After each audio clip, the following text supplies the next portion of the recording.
And we're into the penultimate evening session.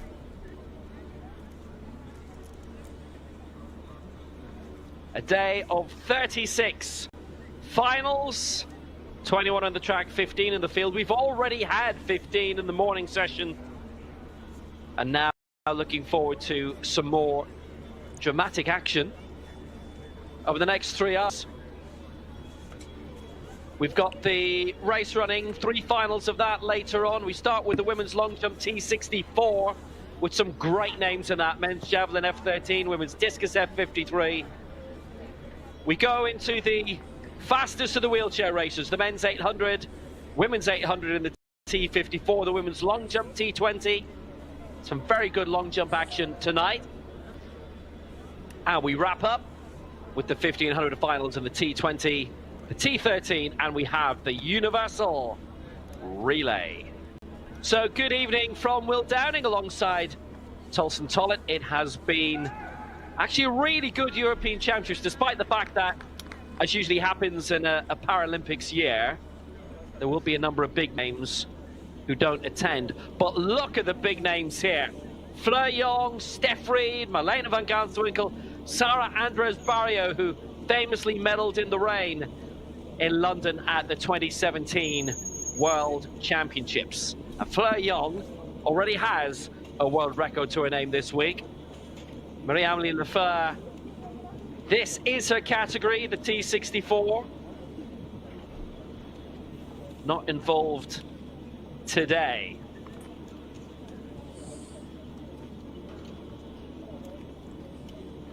So the athletes will be lining up very shortly. They'll pretty much all be familiar to you, but before that, let's say a proper hello and good evening to Tolson Tollett.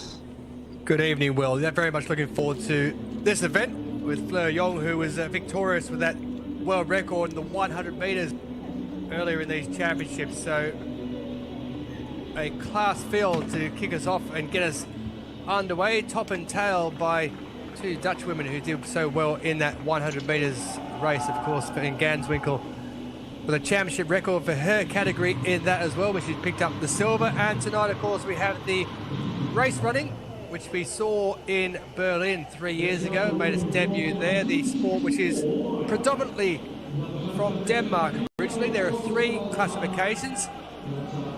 Classification 1, where it's the severe involvement of lower limbs and trunk, moderate for race running 2, and mild to moderate for the 3rd section. But here we are with the long jump introductions. Yeah, Fleur Jong, the 100 meters European champion, world record holder. Tifan Sold, who finished 9th at the long jump of the Worlds in Dubai. Sarah Andres Barrio, silver in the Europeans to the 200 in the last Euros, bronze in London. Steph Reed, who's medalled in the last 3 Paralympic Games. Marlene van Ganswinkel, gold in the 1 and the 2 in the last European Championship. Silver here in a championship record behind Fleur Jong's world record. They are club mates together. They are national teammates. They have the same coach. And just everything about this, you look at the names, you think, this should be really good. Nothing to be nervous about. Sarah Andres Barrio with the bronzes in the 2 and the 4, but she had that brilliant celebration in the rain, which has become quite iconic. Speaking of which, you want an icon, you want Fleur Jong. The 100 meters European champion, the new world record holder, world record in the T62. She's in this as a guest along with Sarah Andres Barrio. 5:21 she went out to in Paris in the Grand Prix there at the end of August 2019. And she's already started this really strongly. She's the double amputee category, 62s, the 64 single above. 5:74, that's a world record, again, for the 2nd time in a week, and that's just awesome. 5:74 for Fleur Jong, and how about that for an early stand-in? And like the 100 meters, I don't think she's actually quite realized yet. Ah, it's fantastic.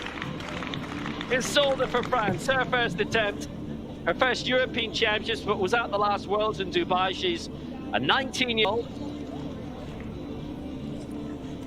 484 is her season's best.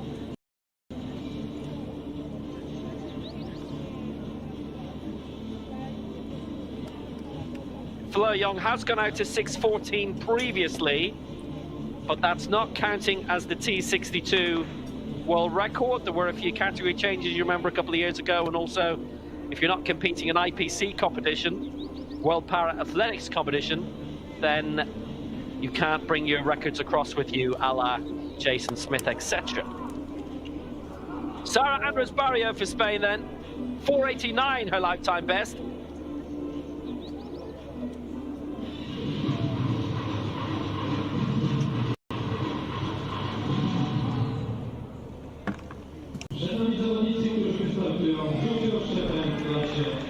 Obviously, for those on the pair of blades, the run-up style will be just that little bit smoother. Because we've spoken to the likes of Scott Reardon before in the past about just the difficulties of getting over one leg and one prosthetic alongside and how long it takes just to develop the style. He actually put up a really good video a few months ago, he being the 100 champion from Australia, just how his style has developed through the years. So 477 for her, and she goes into the silver medal position, and she can jaunt across. There's that smooth style after Philippe. And next up, Steph Ring. Missed the Worlds in Dubai, and she had missed the World Doha in 2015 as well. The 2017 World Champion for Great Britain in London. European Champion in 2014 and 20. And she's underway.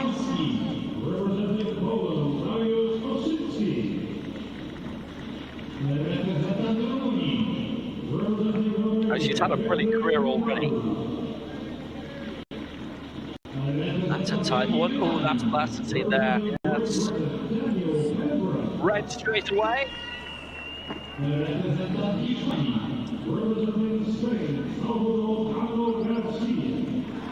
And Milena van Ganswinkel, who had silver in the last European Championships in the long jump, but gold for one of the two.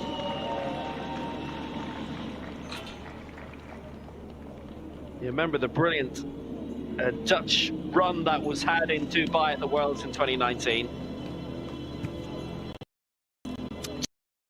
Took off before the board. So that was around 25 centimeters long that time.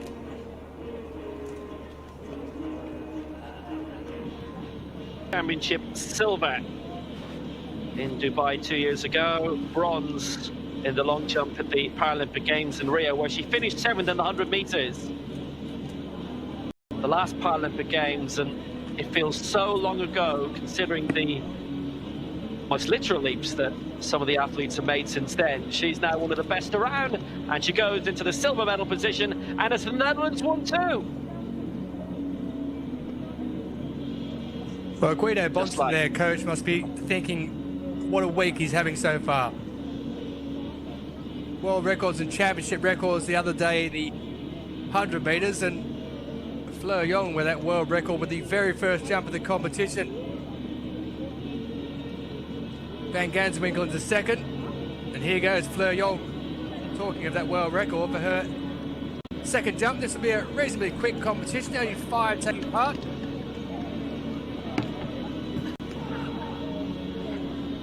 She hit forward, but I think she realises it didn't go as far as last time.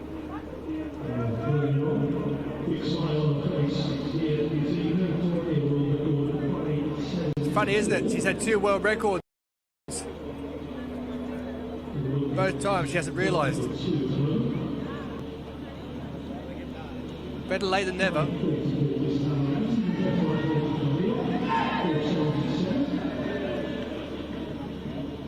Only took the sport up seriously in 2015.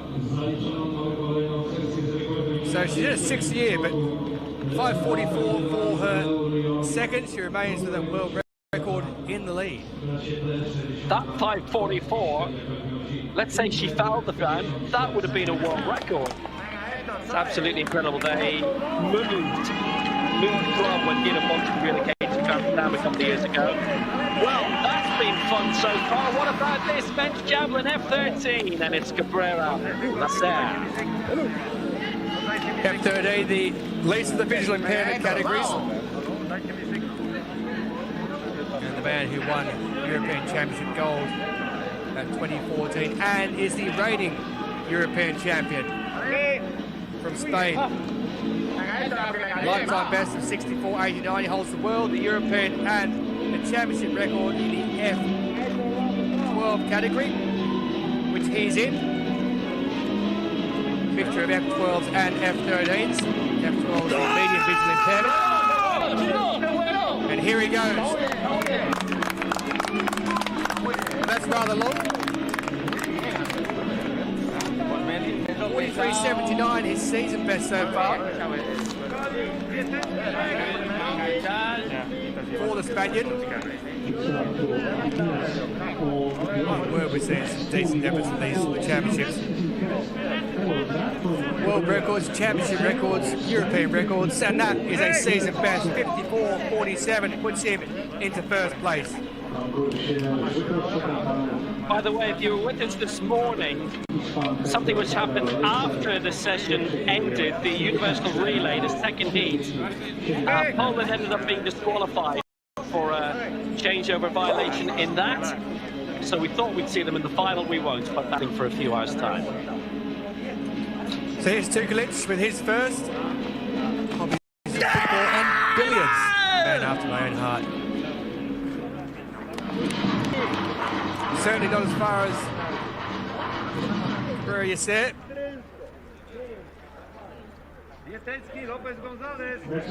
Well, he took it up in 2016. 5 years he's been doing it. Crazy as a thrower. His hero is the Jamaican Usain Bolt. 44.42 into third position. Egminas with a lifetime best is in third. Here comes Marski. Discus gold in the 2018 European Championships. Took silver in this. So Bydgoszcz for his first.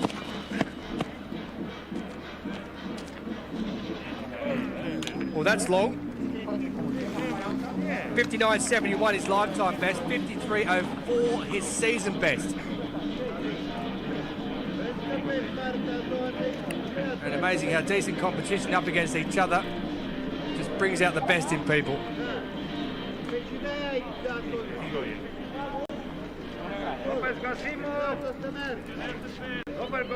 Discus shot put in javelin man, and Bydgoszcz with a season best 55.10 goes into the lead ahead of Cabrera Yasser. Well, it's getting interesting. Lopez Gonzalez.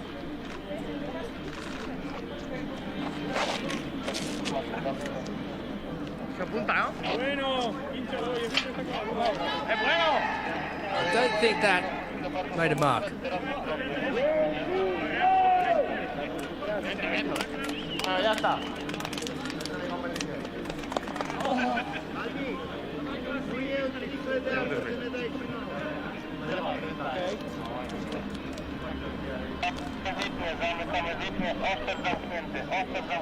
If it did, it was marginal. 30.41. He's in fifth position.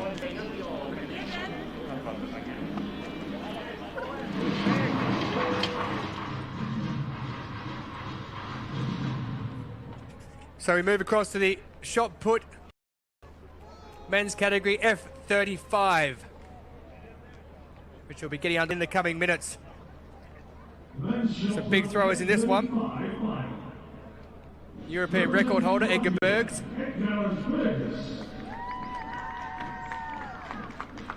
And right on, there he is, lifetime best of 14.55 for the man who's the defending champion. Jonathan Adams of Great Britain, who was fourth in the 2014 European Championships. Nick Russo of Italy his first major championships for him.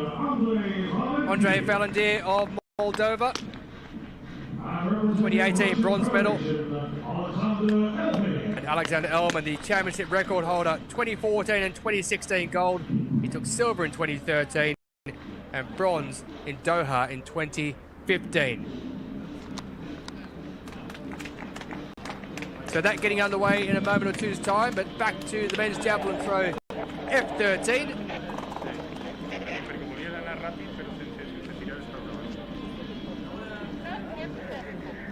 Orkham Gazimov of Azerbaijan, his first major championships. Lifetime best throw this year, 59.50.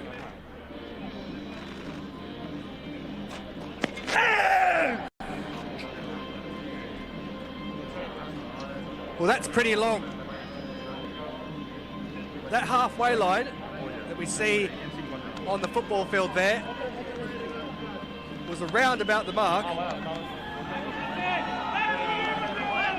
where the leading mark is. So Gasimov coming into this 59.5 metres. He's 56.38, but he goes into the lead. So he hasn't reached his lifetime best. He's well up there though. He's in first place. Vitechki, Cabrera Yacer and Tukalic have all been relegated out the medal position for Tukalic at present.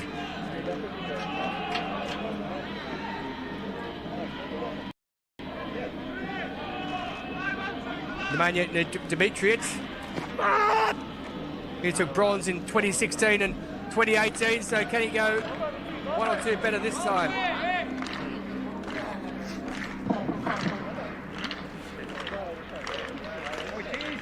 He's claimed the Paralympic Games bronze medal as well, and a World Championship bronze. He'll be hoping he can change the colour to a silver or gold. Well, he's up into fourth place, 46.62 for him for his opener.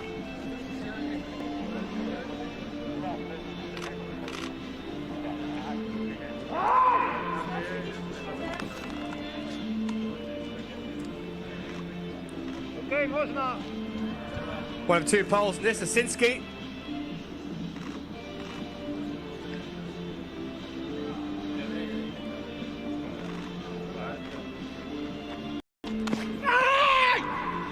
So Darius Asinski with his opener. 31 years of age. Best in European competition of 8th back in 2016. 46.04 he threw that time.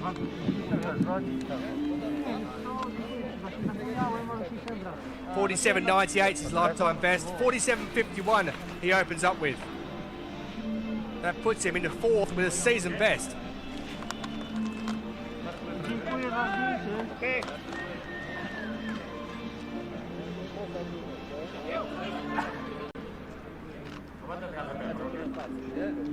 Two from Romania.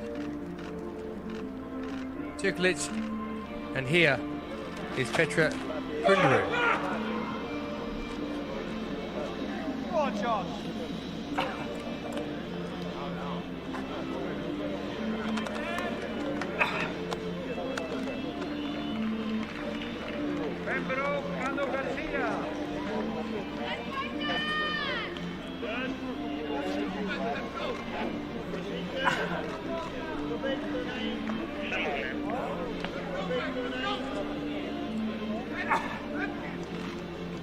$28.65, ninth position for Prunderu.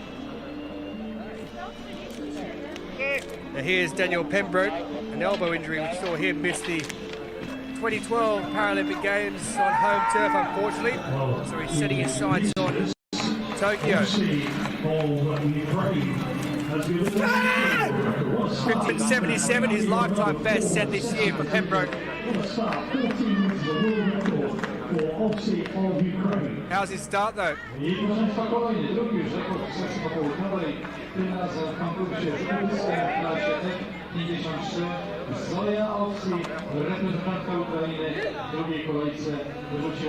Well, the 29-year-old took it up at the age of 11.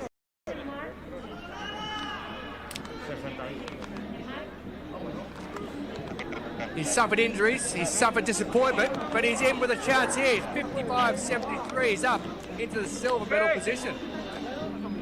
Yeah, and he was so good, he was very close to qualifying for London 2012, the Olympics. Then things changed. Cano Garcia, his first round attempt.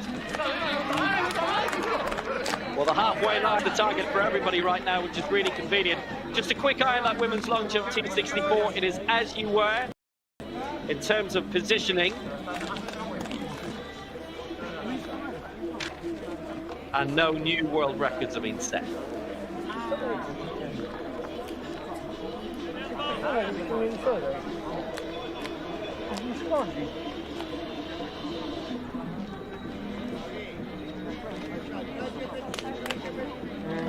Javelin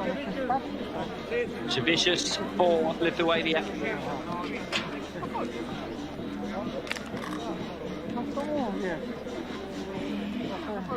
His first major championship.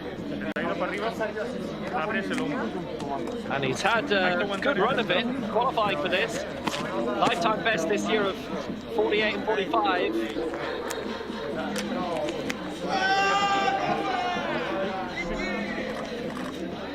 Been quite busy on the Grand Prix circuit the past couple of weeks in Switzerland, Arbonne and Notwil have had Grand Prix.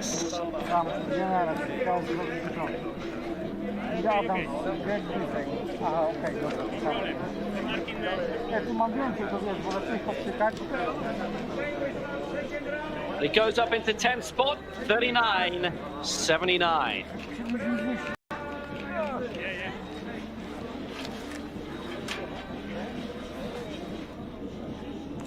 So the women's long jump T64, Fleur Young in control, that new world record of 5.74, breaking her old mark, which was 5.21. That was quite a difference. And remember, she was 4th in the long jump in Dubai at the World Championships. She subsequently, as we saw, went out to 5.44. She's had a 5.61 as well since then. Steph Reed has had 3 nuts.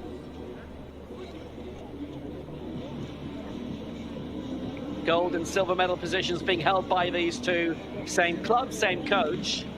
That 4.84 was followed by a 5.25 by Van Gansterwinkel. We've reached halfway in the competition. There's not a room short for every 2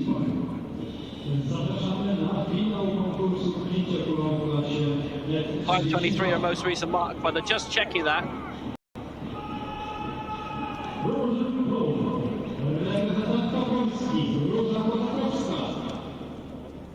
Well, Steph Reed has been here and won this before.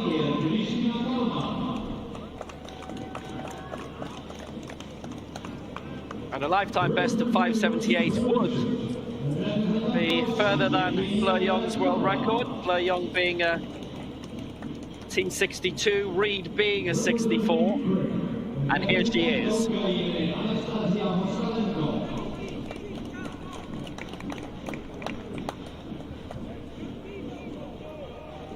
Well, it's actually really welcome that the big names that we have in this competition are here, because obviously the Paralympics are on the horizon and some big names will choose not to compete at their continental championships. But it's the perfect tune-up. So 3 big red X's so far for Reed, and that first one was so unlucky because it was very, very close.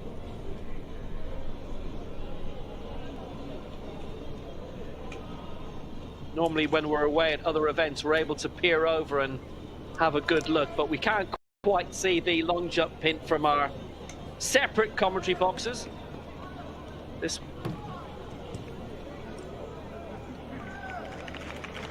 and she's come really close each time. Well, she's broken the plasticine each time. She's gone close again here. I think that should be all right.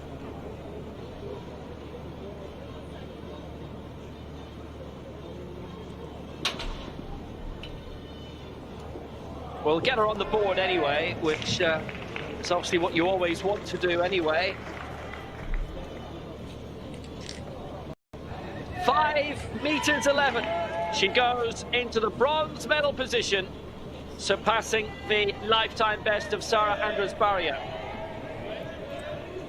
As we go to a new event, there's 3 in this. Zoya Ovsi of Ukraine. Let's see how she does in the women's discus F53. 13.99 has already surpassed her lifetime best, and actually, that's a world record she's just thrown. World record hers, 13.52, set in the last World Champs in Dubai. She's the first to throw competition.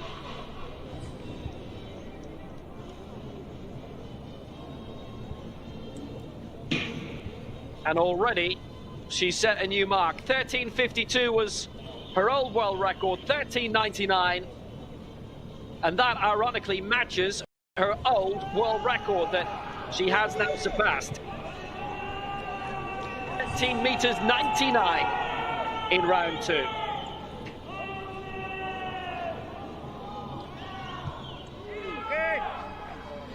Men's javelin throw F13 continues at pace. Here's Dimitrovic with his second of Serbia. He's in 7th position.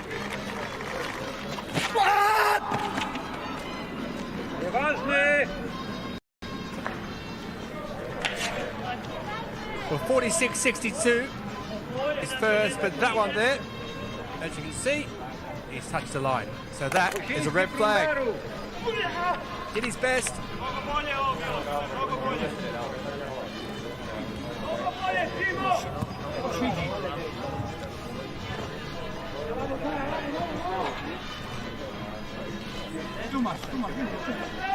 Poland Zasinski.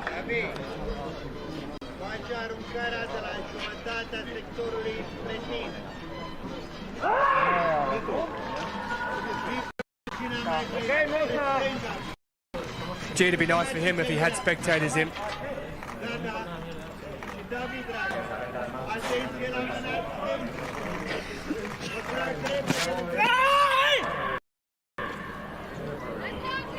Well, he's just about managed to hold his balance.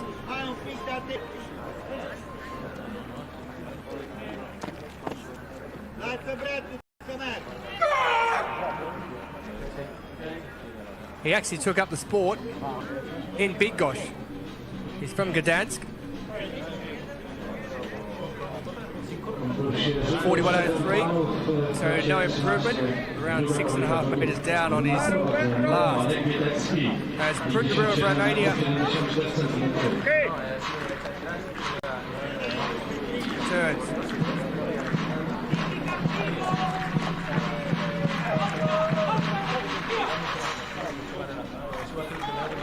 Seven years he's been competing at the senior level.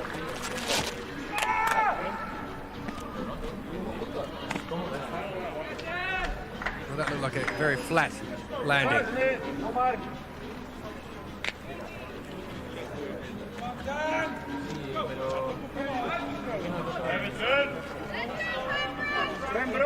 Garcia next. Okay.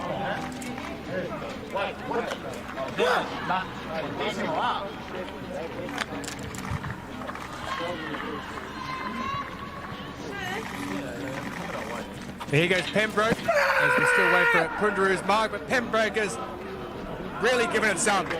That is big. Third position heading into that. 55.73 was his opener.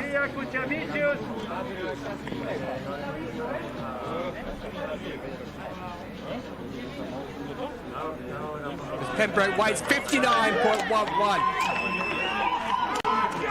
That puts him into first position with a new lifetime best.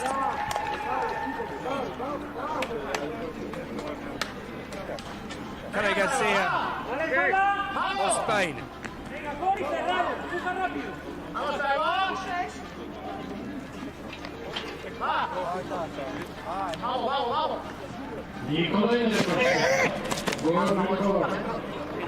Well, he's going to have a spectacular leap. Done half a forward roll and managed to get himself back up without fouling by the looks of it.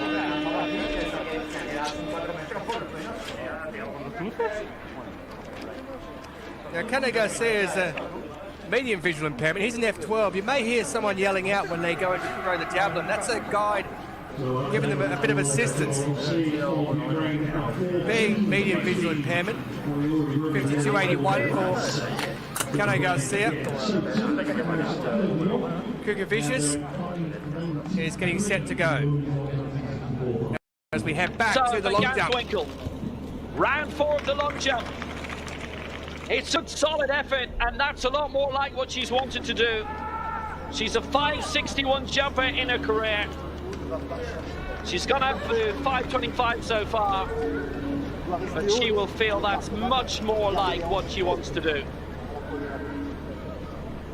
And they're running into a headwind, by the way. On the board, well, just the front tip of it.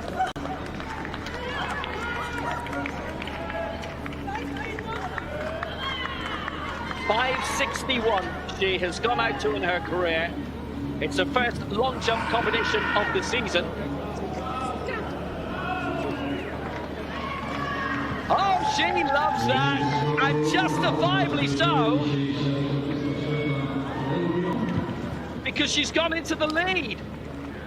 5 meters 82, a lifetime best, and could the gold be hers? Slip past her teammate Fleur Young. Now here goes Young's response, and that's another massive one from Fleur Young after that world record of 5.74. The best of friends and best of rivals today for club and country, and just like Bydgoszcz a few moments ago, didn't use the board. So Bydgoszcz could have gone out to 6 meters. What's Fleur Young gone and done? The only way she can wrest the lead back is by breaking her own world record in her category. She's done it again. 5.93, a new world record for Fleur Young again. It's Netherlands 1 and 2 again. Steph Reed has knocked Sarah Andres Barrio out of the medals for now. That 5.04 is a lifetime best, and she needs an extra 23 centimeters on top of it.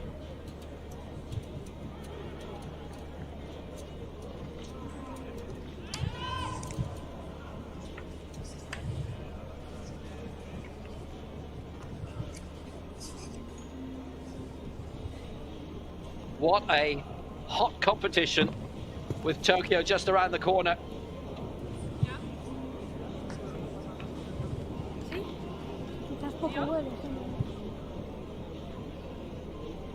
She was 7th in the long jump at the Worlds in Dubai, which, stripping away the other continents, would give her a good prospect in these Europeans, and she has been, but Steph Reed has found her way well. Andres Barrio, 4 meters 81, close to what was her previous lifetime best heading into today. She needs a longer one, but she's gone further than she has done in her career, and she lies 4th. So it's game on between Fleur Young and Milena Bydgoszcz. And away she goes as if she's heading down the 100 meters out of the blocks. 5.82 last time. Is that another whopper for her here? I don't know if they've had the chance to move that world record sign twice already today, because Fleur Young is having some 24 hours, the 100 meters world record yesterday, and now 2 long jump world records today. And again, taking off before the board. So do you think Ganser-Winkel's 582 could have been about 6 meters, Young's 593 could have been, in reality, 613, and Ganser-Winkel 553 stays in the silver medal position, 11 centimeters behind her old chum, Fleur Young. As I was saying, they moved with Guido Bonson, their coach, to Amsterdam when he set up a new club there, AB Panos, based in Amsterdam. They train in the Olympic Stadium. How about that for a venue in which to train? Held the other European Championships on the IAAF circuit in 2016. It is a beautiful stadium. What a place to work for them. Here's Young. It's another good distance, but is that a fair jump?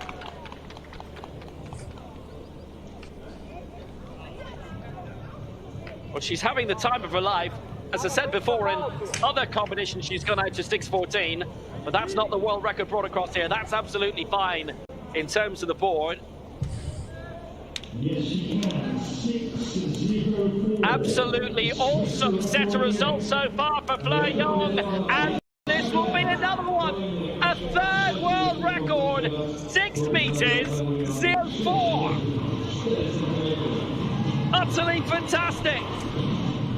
Netherlands 1 and 2, they're having the perfect day. Steph Reed, lifetime best, 578. The 2017 world champion, the 2014 European champion.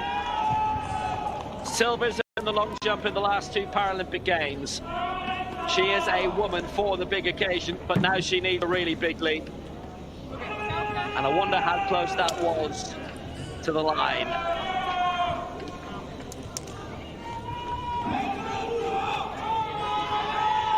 .526 is still solid enough. She has fouled.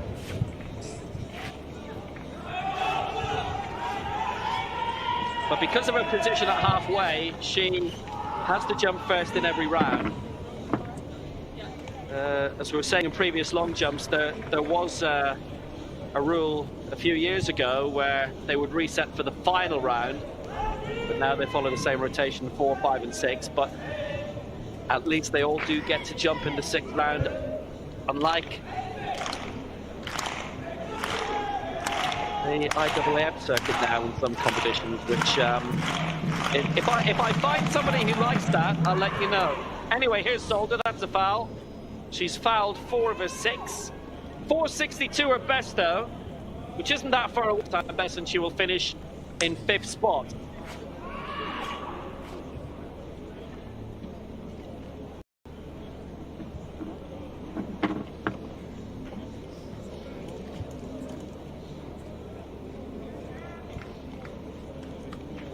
Well, we've had 2 lifetime bests and 3 world records.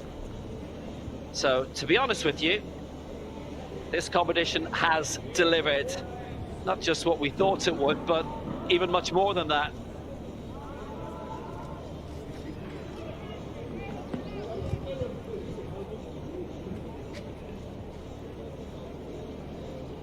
So Sara Andres Barrio, that lifetime best of 5:04, and if she pulls an even longer one out here, could go up into 3rd. She's pushed that one. She's used that board well. There's a smile, but not exactly ecstasy.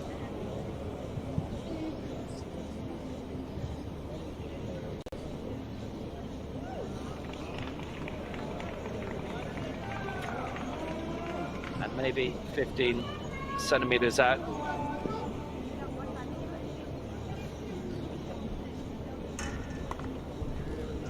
So 5:04 she rounds off on. Van Ganser-Winkel 5:82. New lifetime best has her in 4th.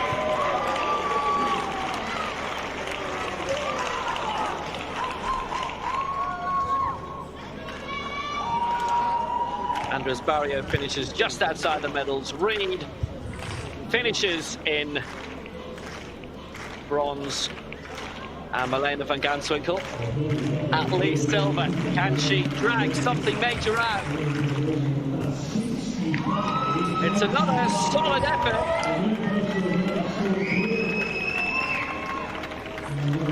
And she rounds off with a silver medal, just as she did 3 years ago in Berlin. And again, she's taken off just before the board.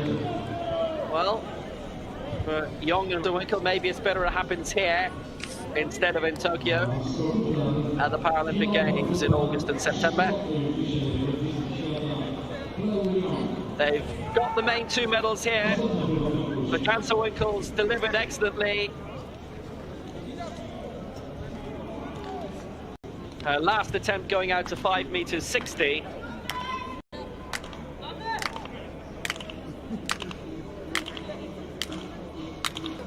And Fleur Young, well, she did go out to 6:02 in the recent Notwil Grand Prix. Now that, up to this point, hasn't been ratified. So we could refer to that all the way through, but with a big asterisk. But you can forget it now because she's gone past that. 6:04, her new world record.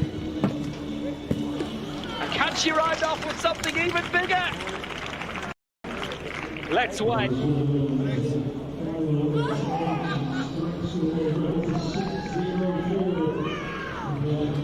Winkle the silver, Fleur Young with a most glittering of golds, a most astonishing week.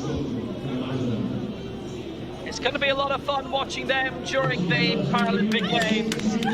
It's going to be a lot of fun watching Fleur Young, because it has been today, because it's world record number 4. 6 meters 06.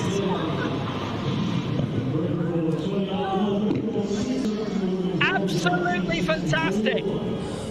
6:06, scintillating, stunning, sensational. Fleur Young goes further than she's gone before as a T62. And it's her world record that we'll be referring to all summer in Tokyo.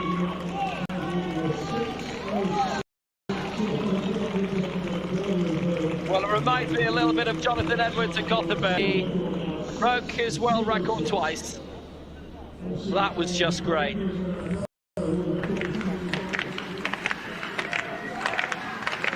Back to the men's javelin for 13. After all that excitement, what is Daniel Pembroke going to give it? Have some of that indeed. 59.11 is in first position, but that is huge.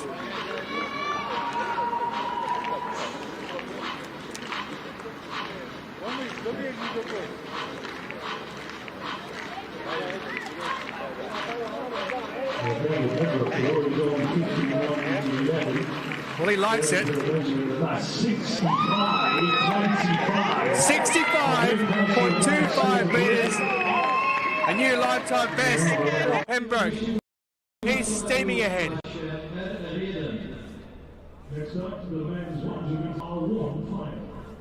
Well, here we are, the men's 100 metres. Race running 1. 3 categories in race running, if you didn't hear us a little bit earlier. Predominantly for cerebral palsy and muscular dystrophy athletes. It's the number 1 category, so for severe lower limbs and trunk difficulties. 2 is moderate and 3 is mild to moderate. So we have 2 going in this one. Jacob Kirk of Denmark and Patrick Kraus of Poland, and it's the man on the outside, Patrick Kraus, who gets away first. His first major championships. He's a 27-year-old from Kobieska. So our home favourite, although Bergback is doing very well to score back towards the end. Is he going to catch Kraus on the line? It's going to be very tight, but is that lead that Kraus has going to hold him there? It does hold him. And Bergback, it took him a while to get going, but when he did, he really put those afterburners on, but it's Kraus who comes up with the win. New lifetime best of 25.32. It was 28.71 going into it. He's absolutely smashed it. So Patrick Kraus is the race running one category European champion.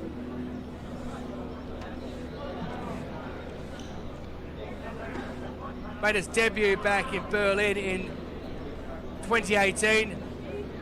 Just look at Burke back on the inside there. I thought if he'd had another 10 metres, after giving such a start where it took him a while to get going, he would have caught up with Kraus, but the pole held on. And the 27-year-old beats the 37-year-old. So Kraus takes it in a lifetime best 25.32, and Bergback just misses out on catching him at the end.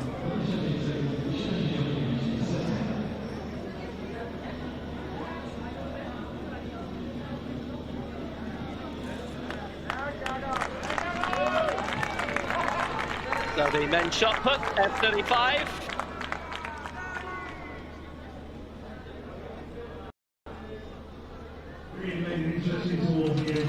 And up into fourth spot now, this final round is Jonathan Adams. Just needs another metre or so, and he would be back up there. He is a 12.69 thrower in his career. That wasn't this season.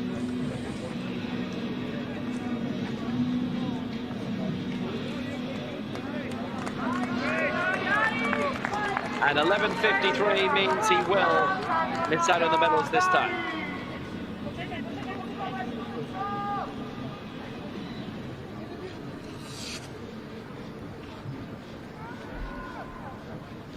Nicky Russo for Italy. That 13.12, a new lifetime best.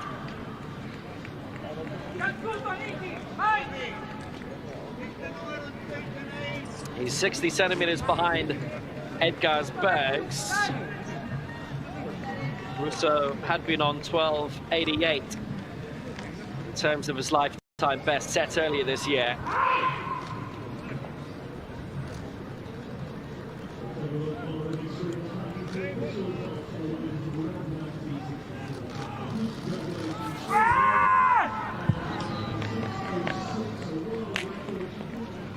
Given that a good belt, it's major championship debut.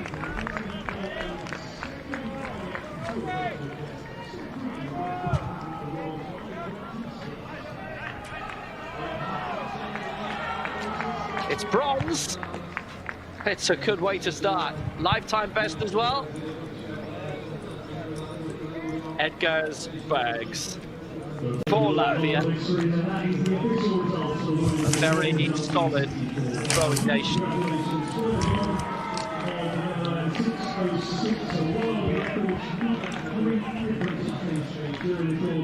The defending European champion needs an extra 14 centimeters to get back into his position. Well, let's see if he's done it. Elvin on 13.87, and Bergs may have delivered something major here with his final throw. He loved it immediately. He knew it was good. 13.87 currently holds the lead. Not anymore. 14 meters, and Bergs goes into the gold medal position, the defending champion.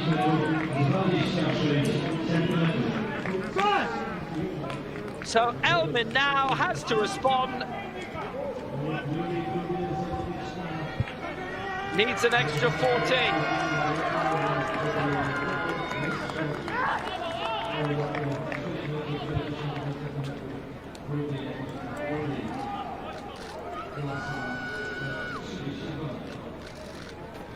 Winner of the two previous European titles. This would be his third and four. He and Russia not around for the 2018 championships. 13.87 is best. He needs to improve by 14 centimeters. Has he pulled it out?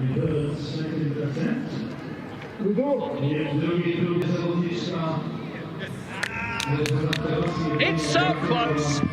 13.95. So Bydgoszcz is the champion again.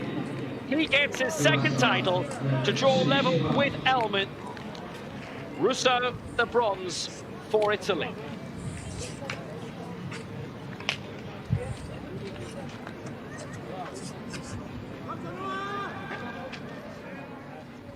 So Bydgoszcz gets the gold, 14 meters.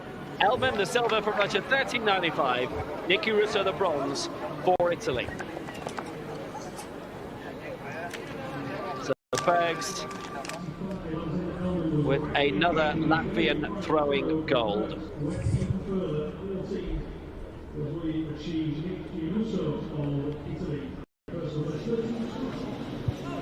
Fleur Young is having a week to remember, and no doubt about it. World records in the 100 meters, and now the long jump too. And notwithstanding non-will, 4 times she has broken the official world record mark going into this. 6:04, 6:06.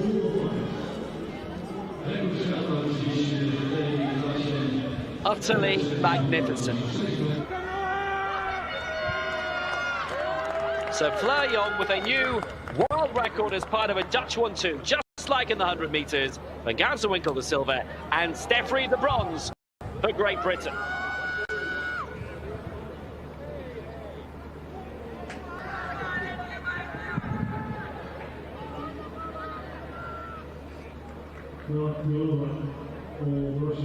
No asterisks involved. That definitively the longest in that category ever. Galaktonyova, new event, women's shot for F32.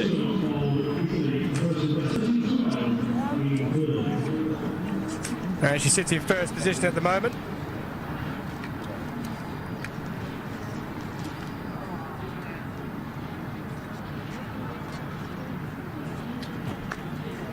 This is the seated category, so all 6 at the same time.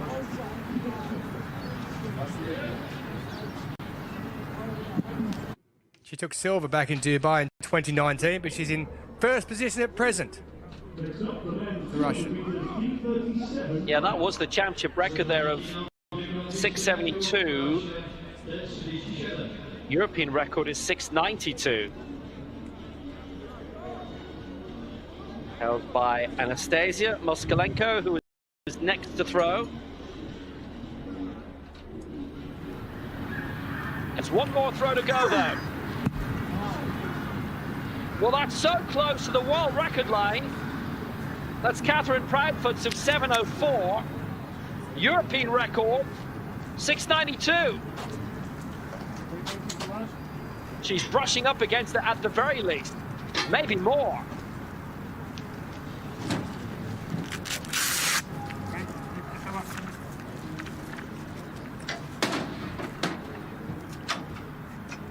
She's put herself in a great position. 6:95 is a new European record.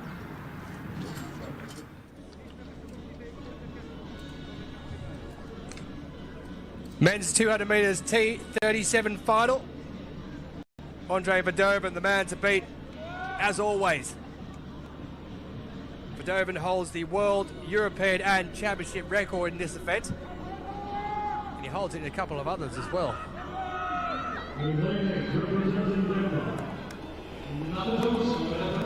Already one gold here over 1-4 has Verdovin. On the outside, Noah Bak-Pedersen, who was 6th in 2018, the 25-year-old from Copenhagen. Ilo Kumisma, 22-year-old, first major champion for him, the man from Finland. Jeremy Komasov is also an MMA fighter. Horns over the 100 metres here already at these championships. Defending champion Mikhail Kokovsky, who lost his 400 metres title to Verdovin already yesterday. He took silver in that one, obviously. Rhys Jones, who's a 26-year-old Welshman running for Great Britain. He was 4th in 2018, so he'll be looking to slip up at least one place. Now the man with 15 major finals, only silver in the 200 metres in 2016 at the European Championships. He's already won 2 golds. 21-year-old Spaniard Soriano Jacobi, his first major championship, and Jaroslav Okopinski, who took bronze in that 400. He was bronze in this one back in 2018 in Berlin.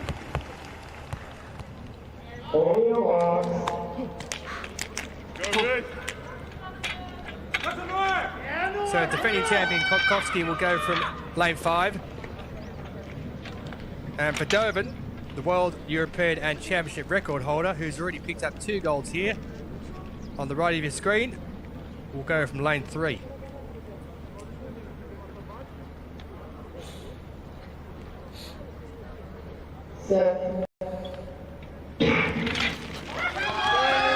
And they get away cleanly, so no problems there, moving very quickly around the bend is Sherman Kobasov on Russia, and Padova's doing his best to sneak through on the inside. He's just had a little look across there. Kotkowski's looking a little as well. He's out front of the moment, but here goes Andre Padova. He's putting on the speed the last 50 metres. He's about 2 or 3 metres in front. Padova's going to take it. What time's going to come with? 23.15. That's a championship record. He's broken his own record that he set in Swansea back in 2014. So 7 years between drinks for Andre Padovan, but he's picked up a new championship record after running a spectacular last 60 to 70 metres. Kotkowski gives him his congratulations. He has to settle for the silver medal again, as he did in the 400 metres. He picks up silver this time in the 200, and Kobasov makes it a Russian 1 and 3. He picked up the bronze as well, so we've got the same positions for the 200 metres as we had for the 100 metres. And Andre Padovan, he's now made it 16 major finals and 15 gold medals. Quite some record. Kotkowski was looking very strong as he rounded the bend. Rhys Jones thought he had a chance, but he just fell away there in the last 50 or 60 metres. Kobasov did his best, as did Kotkowski, but it was the man on the right of screen there, Andre Padovan of Russia. Back to major championships, back to winning, back to taking golds.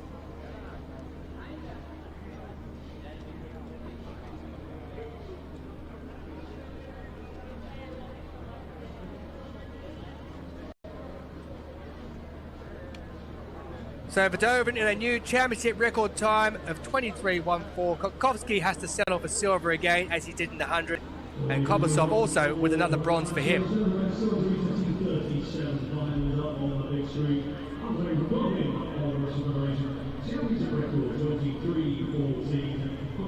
As we head back to the men's javelin throw, F13, and Basinski to throw his fifth.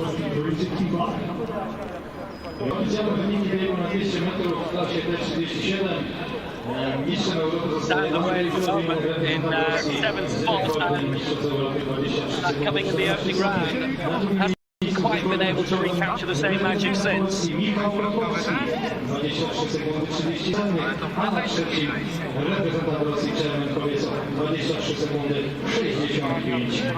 hadn't here, 43.10.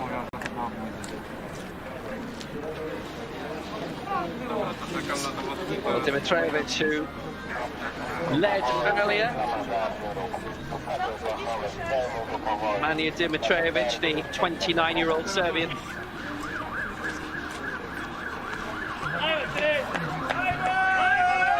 Well, that throw from Daniel Pembroke a little earlier, which put him into the lead. It's only 49 centimetres off the European and Championship record set by Branimir Budicic in Grosseto back in 2016. So when he comes back for 2 more, no doubt he'll be trying to break that record and push himself further out in front. But here goes Dimitrievich of Serbia. Well, a false start. It's a specialist subject. He only competes in this Paralympic bronze in Rio, World Championship bronze in Doha, European Championship bronze in Grosseto and in Berlin.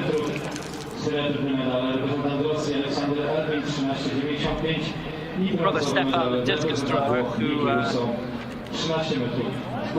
has been a high finisher as well. in major championship previously, and when he won that bronze medal in Rio, he dedicated to his brother to tell him, keep going.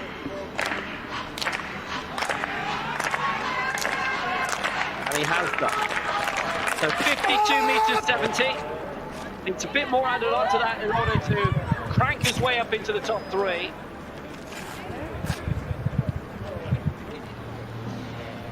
.56.46 is ones for now.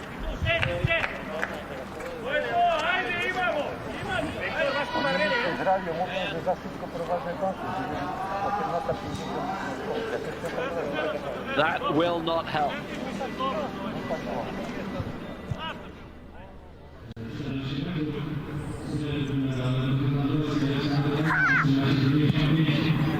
Well, here is Moskalenko in the women's shot put F32.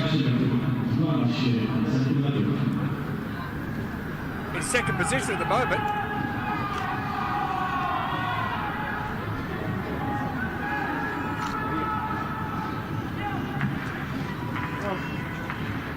She's the reigning European champion and world champion, Moskalenko, but collecting over at the moment.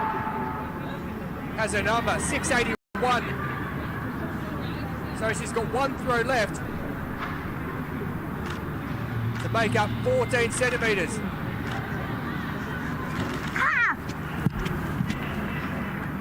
Well, that's long, but when we saw Galactinova with her final throw earlier, it was much closer to the yellow tape of that world record. So the 21-year-old who picked up silver in Dubai at the World Championships could be heading for a gold. Moskalenko has already taken gold in these championships in the club throw.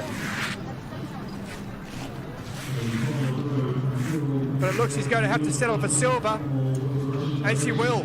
So Moskalenko loses out. Galactinova picks up a European record and a gold medal. It's the men's javelin F30 lying in fifth position, 52.81.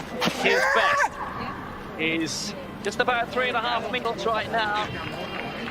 That halfway line is a very useful target. Daniel Pembroke has met it. That huge lead of 7.5 meters. Hay que lanzar cerrado. 50.94. He stays in fifth.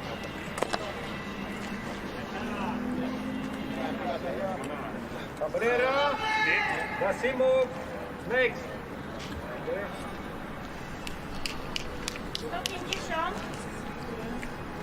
Well, next up will be the reigning European champion, setting the F12 world record in winning F13 silver in Dubai at the last World Championships. Here's the results of women's discus for F53 final. Of Ukraine, championship record. World record 64.89, which has been surpassed by Daniel Pembroke. As we mentioned earlier, Thomas was saying is so close to the F13 world record. 65.74 set by Vladimir Bydgoszcz in the European Supersetto 5 years ago. Does he like it? No, it's short of the center circle, so no. Sigue dando cómodo, pero yo tengo que tornar a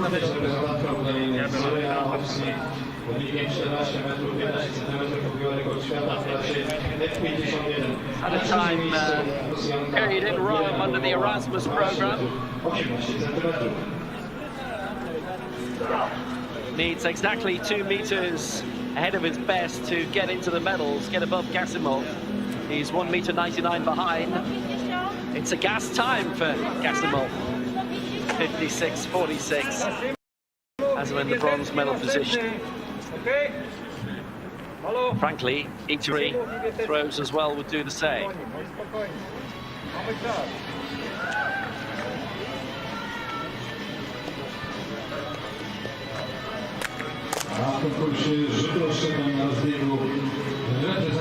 Major championship debut. It's been really encouraging to see quite a lot from down around the Caucasus and the entire region who are sending bigger teams to these major championships.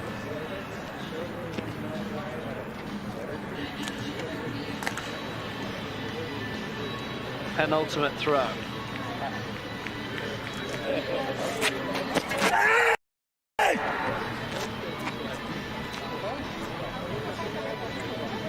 Well, that's good. That's into the center circle and heading for the halfway line. The Syriza Bydgoszcz football pitch.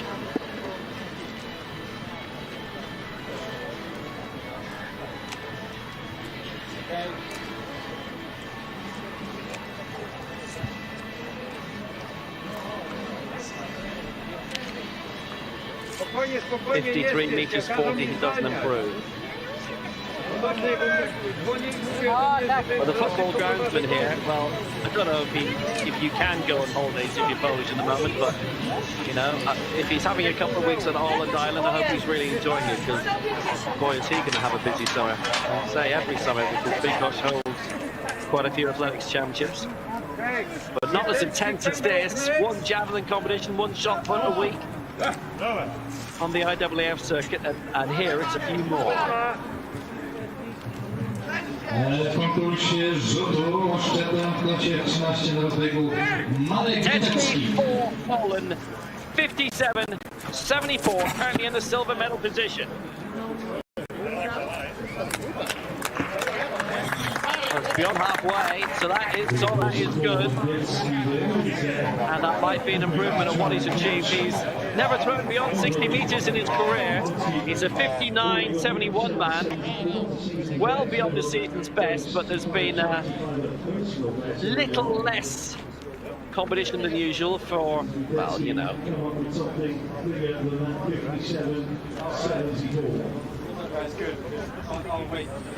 Now, I think the wrong size bibs have been handed out this occasion. Oh, Bydgoszcz, that's a great improvement. 58-76. He cuts the gap at Pembroke by a metre. Pembroke still a goal for Great Britain, but Bydgoszcz the silver. And Pembroke, well, I wonder if he's having thoughts here of a European record. Should we stop when I get to the end, yeah? On zegarek, jak on będzie na końcu, jak ja zdejmę ten... Tak.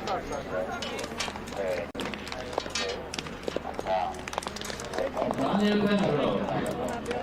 Na rozbiegu. Piąta kolejka rzutów. Prowadzący w konkursie. Well, following in the line of Steve Buckley and Pembroke, remember, was very close to being an Olympian. He will be a Paralympian in Tokyo. Don't worry about that.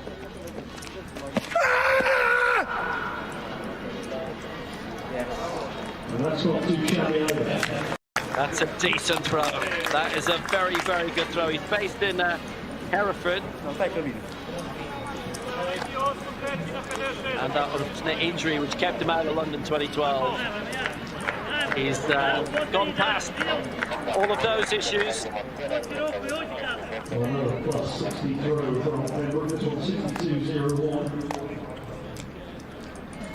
62.01 for Pembroke. He retains a large lead. Let's go back to Aussie. She has been doing excellently in this women's discus. She's the twice world champion in the club, European champion in the club twice over too. Leading for Ukraine, she's the first of 3 throwers in this. Needless to say, all the throws coming at once. She's coached by the husband and wife team of Ruslan and Marina Maximova. Well, he's Maximov and she's Maximova. Oh, you know.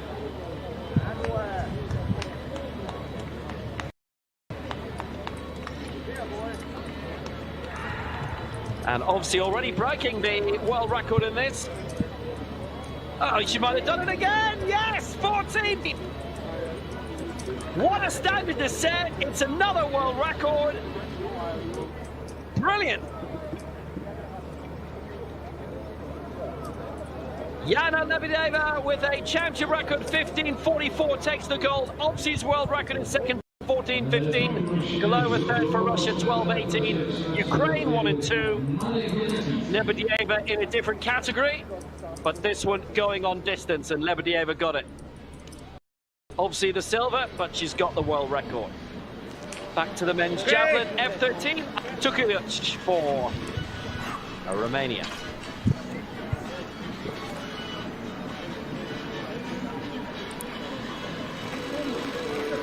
Well, Bydgoszcz with his last, he's in 8th position, 46 his best so far. He's got 2 fouls out of the 5 attempts. He's just 27 centimetres shy of his lifetime best that was set this year.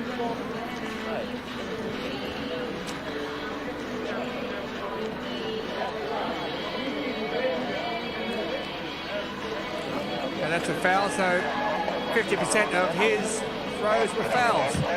He's in 8th place.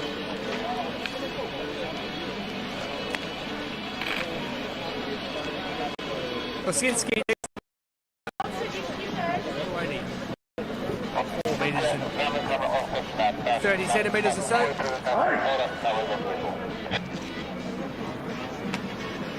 So a tough ask for the Pole, who threw his best with his first.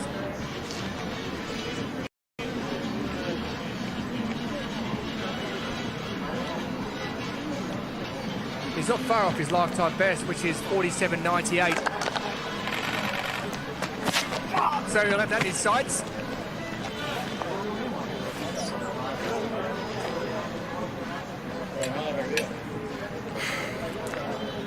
And his sights may have just slipped slightly. Tough event. Hard on the shoulders and the upper body. 42.68. He stays 7. Season best though of 47.51.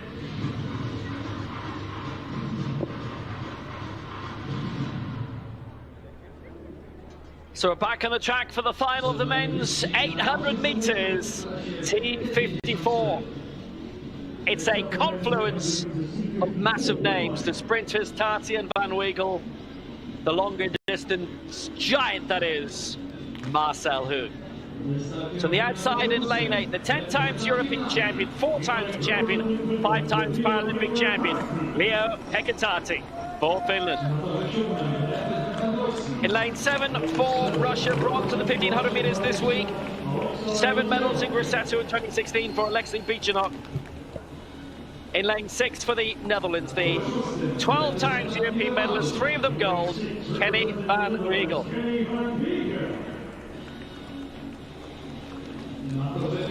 In lane 5 for Switzerland, the golden bullet, the double Paralympic champion in Rio, the 7-time European champion, 9-time world champion Marcel Hoog. In lane 4 for France, the world championship bronze medalist and Paralympic bronze medalist Julien Casselet. In lane 3 for Great Britain, bronze in the 400 meters here.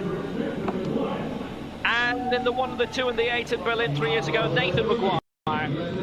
In lane 2 for Austria, 6 in the 1500 meters here at the Beans, Ludwig Molter.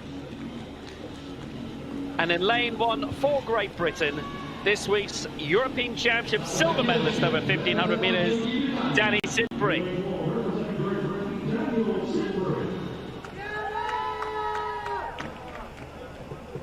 So this is ultra competitive. Hoog, Van Wiegel, Tati, just know that golden feeling. Nathan Maguire with the European gold in the Universal Relay in 2018 and the 4x4 in 2016. And Sidbury is loving life in the track. So Sidbury in 1, Molter 2, Maguire 3, Casselet 4, Hoog 5, Van Weigel 6, Bydgoszcz 7, Tati 8. The final of the men's 800 meters T54. Are they in the wrong place? They are in the wrong place. That's curious. Castley drawn in 4 and Maguire 3.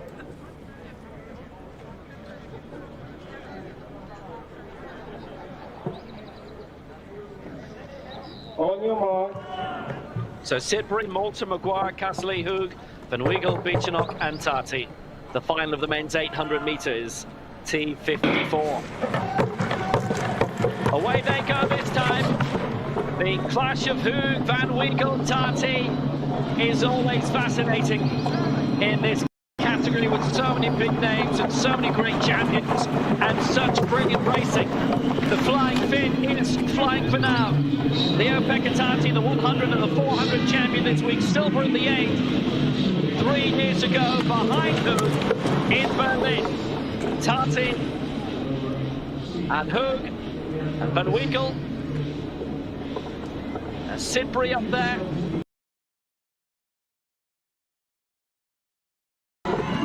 Maguire tucked in well in 4th place. Sidbury is to be around the back. The bell is coming and Marcel Hoog is on the outside. Well positioned. Tati takes the bell. Hoog 2nd. Maguire on his inside. Castley just behind him and Van Weigel alongside in 4th spot. So tightly bunched together. Sidbury in the back. Bydgoszcz there too. Sidbury beginning to make a move on the outside, but the pace will increase. Trying to find a way to beat Marcel Hoog over 2 laps, but Hoog going out in front with 200. Marcel Hoog, it's Leo-Pekka Tati, it's Castley on the outside in 3rd. It's Maguire from Great Britain in 4th, Van Weigel back in 5th. It's the closing straight. Marcel Hoog looking really strong, but Castley's trying to make a big move, and Maguire coming on the outside. Hoog is holding on ahead of Castley, and that is Maguire. That's the 1-2-3. 1:37.21 breaks Hoog's own championship record from Swansea.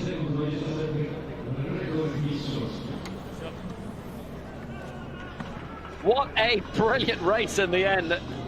Well, it was nice and tactical, and it's always great when you have the best names just having a good go at each other. Maguire came up really well. That's his 2nd bronze here. Has a chance in the Universal Relay final later. Won a gold and 3 bronzes last time out, but Hoog claims his 8th European crown. Wasn't in a lot of the earlier European Championships. That is his 9th European medal, and 8 of them are gold. Castley kept up very well, and it was a really good fight back by Castley. He's never been a major championship gold medalist, but that's as close as he's come. And look at Maguire come up to overtake Leo-Pekka Tati then, who fell from 3rd to 5th in close succession. Hoog kept on, but Castley wasn't that far off, only 0.07 of a second between them in the end.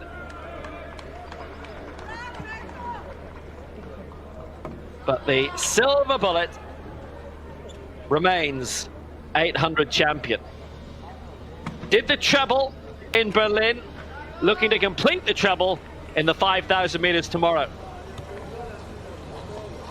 The flag is always ready, and for him, the flag is always well used. And it's amazing to think that we were going into the last Paralympics thinking, well, he's never won a Paralympic gold. He has won one. And he did, he won 2. Marathon on the last day in the 800 meters, when he became the golden bullet. Finally in the Paralympic Games.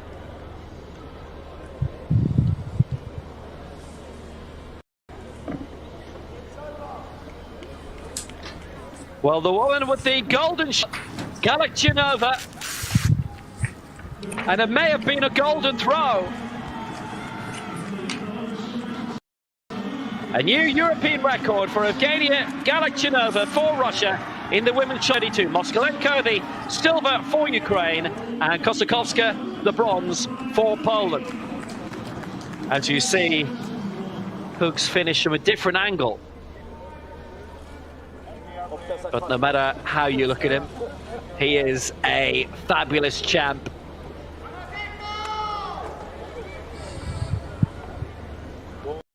And he's one of those that's put Nottingham on the map. The Grand Prix there each year. It is his hometown. And see you all again in Japan, boys. Marcel Hug claims the men's 800 meters title. 1:37.20. Championship Castley close, so close in second, and Maguire in third, as Cabrera Lasso tries to get into the medals in the javelin. And it's just on the edge of the penalty area of the centre circle.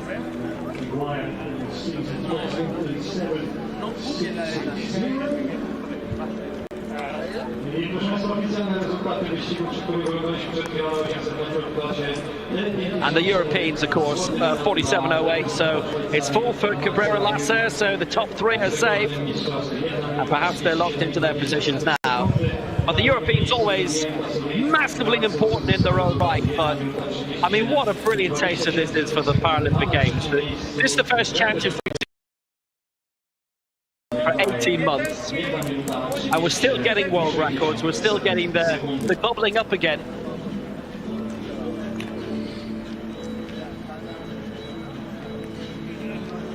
Okay.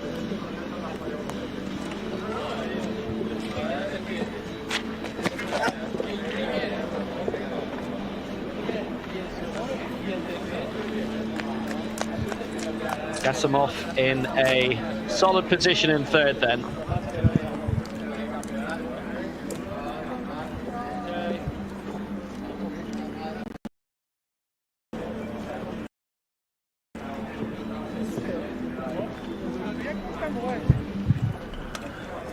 As the rain starts to drop down there behind Gasimov, so a few drops.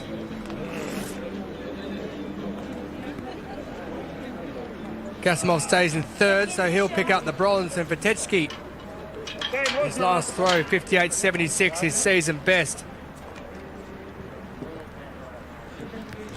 Silver at the last European Championships. Is he on the verge of silver again?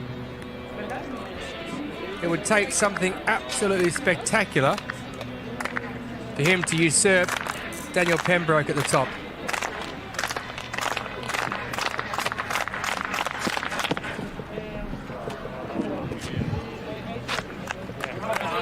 Well, he gave it his all, but it's not going to be enough today. So Vitetsky is going to have to be happy with silver.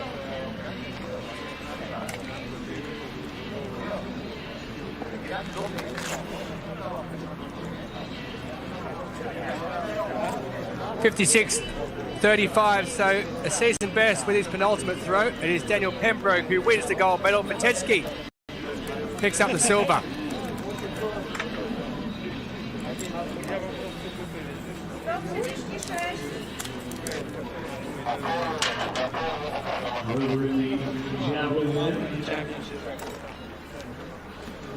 So the 29-year-old massage therapist and personal trainer has picked up a major championship gold medal.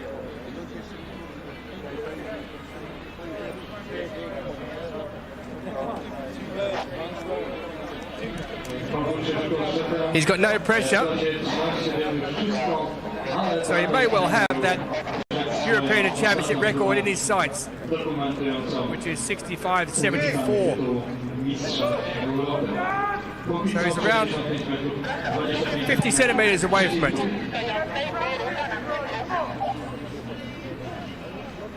So after all the disappointment of missing out on a chance of not only the Paralympic Games but the Olympic Games in 2012, he comes up with a gold medal at the European Championships in 2021. Well, he's put plenty behind it. He likes it. That's massive. That is huge from Daniel Pembroke. He had absolutely nothing to lose, and he gave it his all. Look at that. There's determination for you.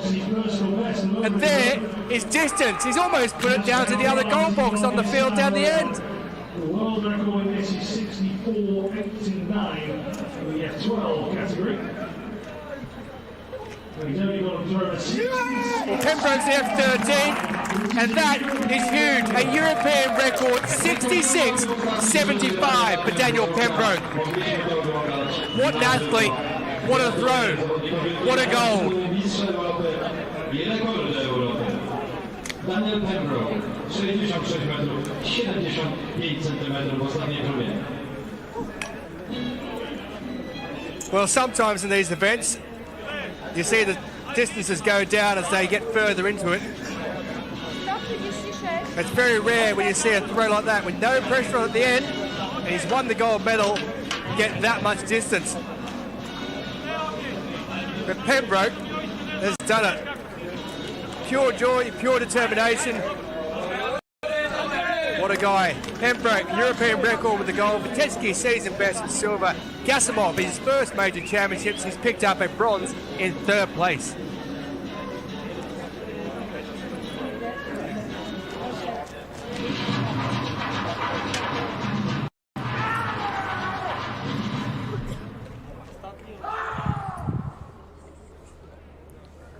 So we've seen the men's version of the T54 800. Now comes the women's turn. There are 5 going in this one. Patricia Eaches of Switzerland, who's already won the gold 100. She's never medalled in the 800, so she'll have her eyes set on that, as will this lady, Melanie Woods, at her first major championship. She's already gone in this event as well. From Glasgow, Alexandra Helbling, who was silver in the last European Championships, and this lady's had a belter, a silver in the 100 metres, a gold 100 metres. She's only 16 years of age. Menya of Germany. There is Eaches, who's already picked up gold in that 1500 metres. She'll go from lane 4. And Nikita Denbo inside of her first time at a major championship in the 800 metre race. She took silver in the 1500 metres. On your mark.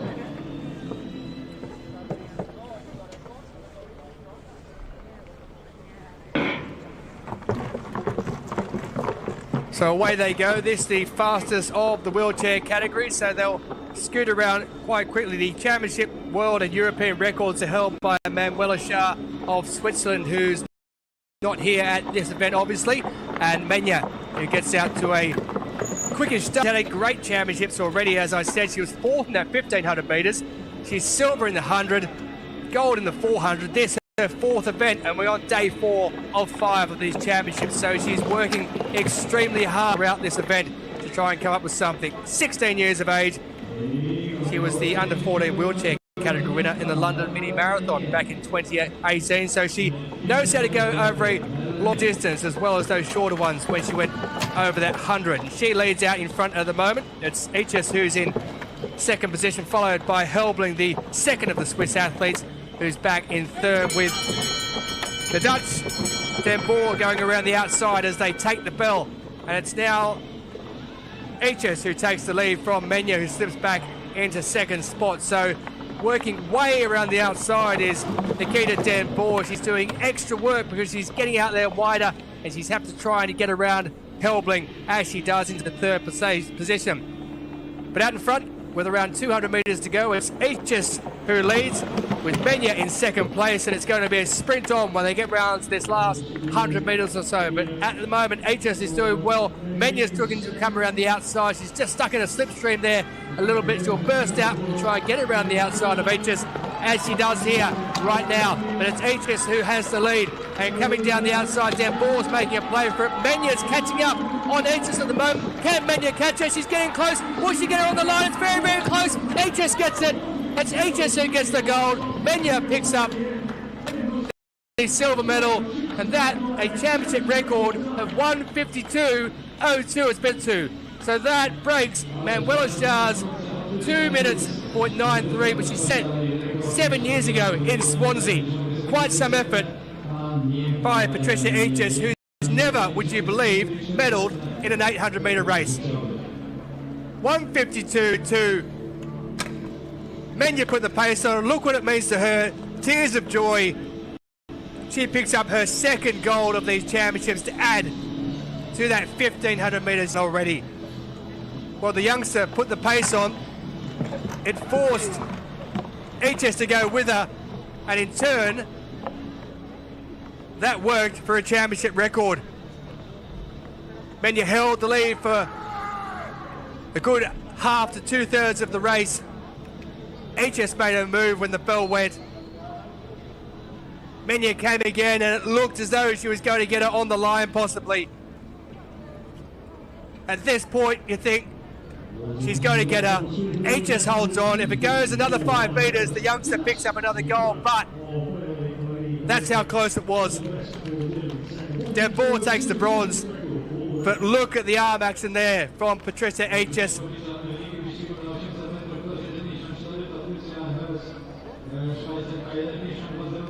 Happiness as she crosses the line. She realises she's got it. She's experienced, and she's a winner. Menya this time has to settle for a silver medal, but what an effort at the end.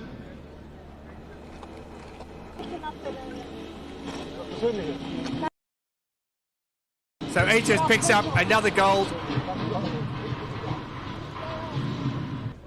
And the Swiss win both the men's and the women's 800 metres T54 versions. Who with the last? Eches with this one in a championship record.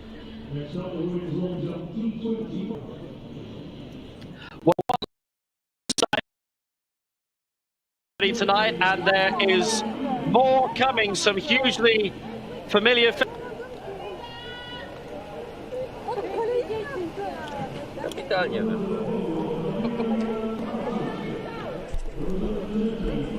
It's the final of the women's T20 long jump.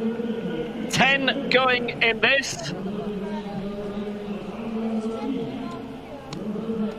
This is Gudmundsdóttir of Iceland, and a lot of them obviously just wanting to get on with it.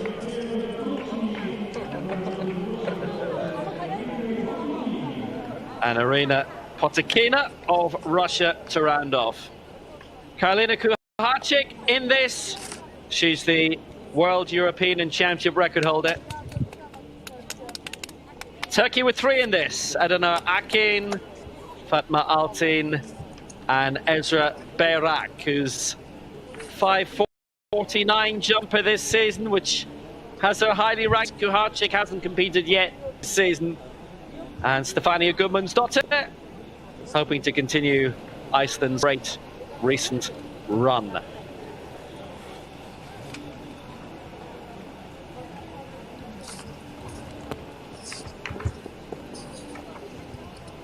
And we're away immediately. Here goes Akin for Turkey. 4:43, her lifetime best this season.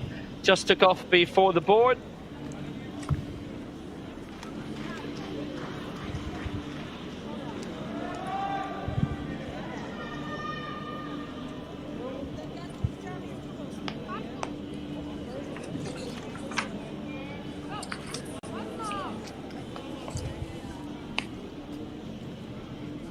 It will have her on the board at least, but she'll probably feel she could have gone a bit further. I mean, that's giving about 30 centimeters away.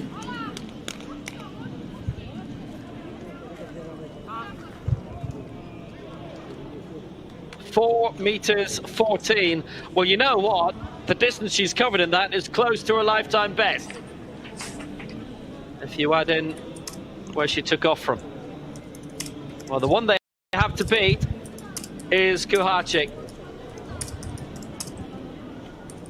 6:21 her world record in winning the world title in Dubai.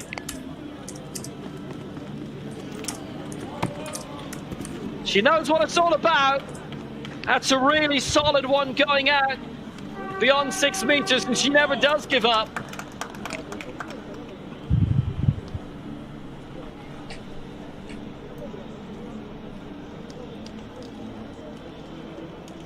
Didn't clip much of the board.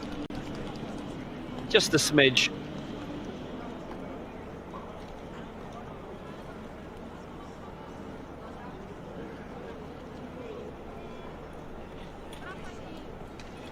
Well, she's won the last 2 European titles, 3 of the last 4 World Championships, and London 2012. 5 meters 91. That's a place to start. Total distance covered was probably around 6:11 or 6:16. It is Fatma Altin up next.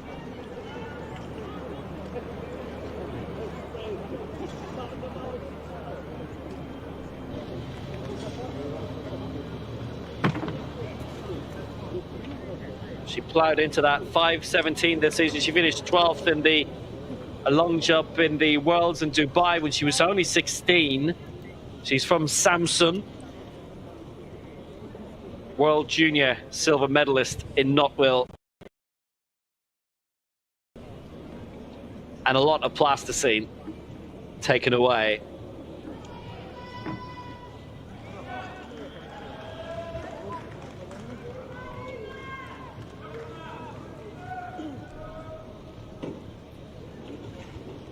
Next up, a 5:48 jumper this season. But Anna Felipe has had a really successful career. Can she add to it tonight? Maybe.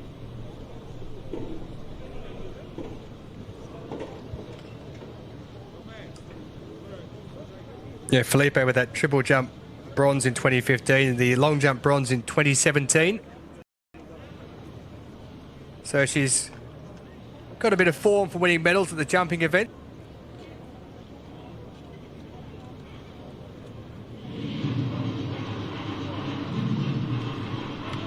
She's got some work to do though to catch Kaharchik. But that will be good enough to lift her up into second position for Anna Felipe.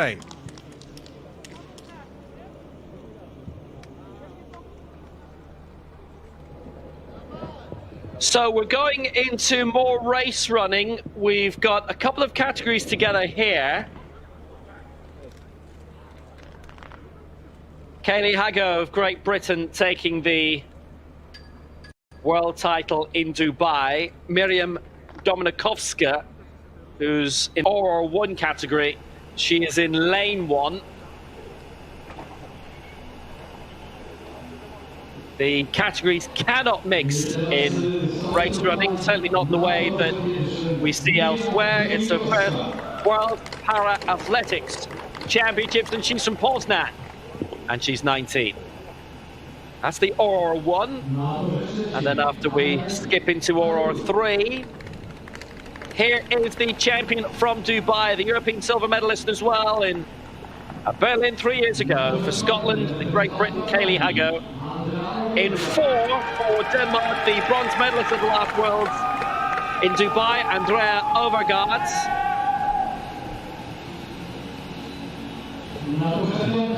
Next up in lane 5 for Norway, 6th in the last European finals in Berlin, Julie Sarsenet.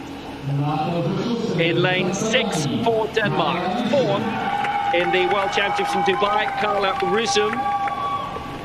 In lane 7 for Norway, first World Para Athletics Championships for Sophie Jansen.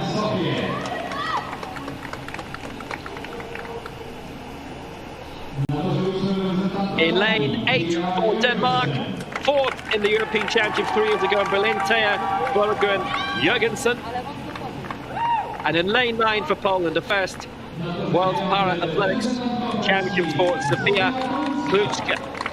And she is in the 402 category. They... On your marks. That is their own. It's Dominikovska in 1, Hago in 3, Overgaard in 4, Sausnet in 5, Rysum in 6, Jansen in 7, Jørgensen in 8, and Kaliska in 9. So we're underway in the race running 3 category. Kaylee Hago, who has really blazed a trail in this, well clear for Great Britain.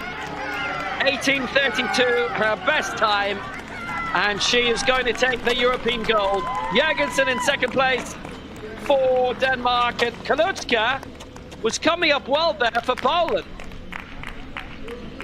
Hago takes the honours, and it's a lifetime best, 18.11. Well, she lives in Maple in Air, coached by John Owens. She has swum as well quite competitively. And look at that, Kaluczka takes the bronze medal for Poland. Now this is a competition that is pretty much a Scottish, British, and particularly Scandinavian thing. And Poland have a bronze, Great Britain have the gold. The world champion on the WPA circuit is the European champion now too. Well clear, excellent success from Red Star AC in Glasgow.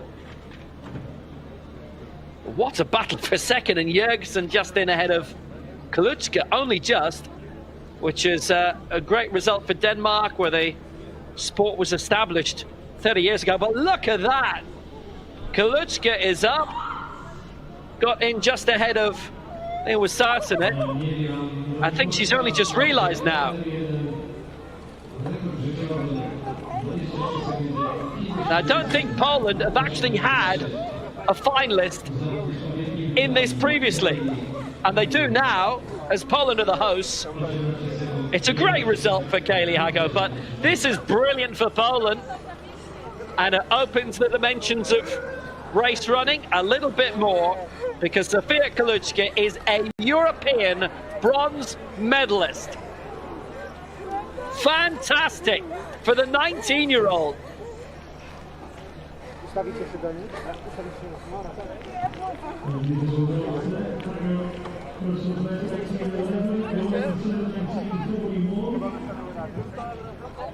Well, the tops in Europe alongside the top now from Poland.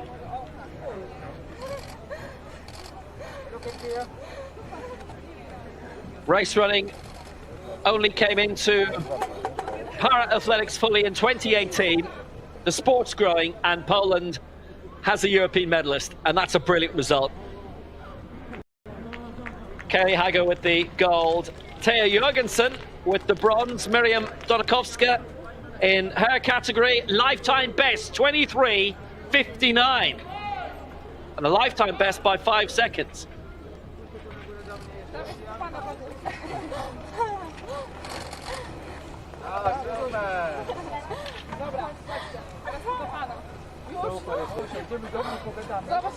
And for Domakowska and Kaluczka, and for this sport, great publicity.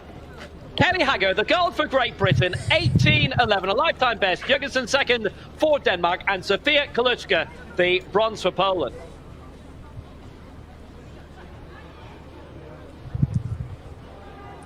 Do you know what?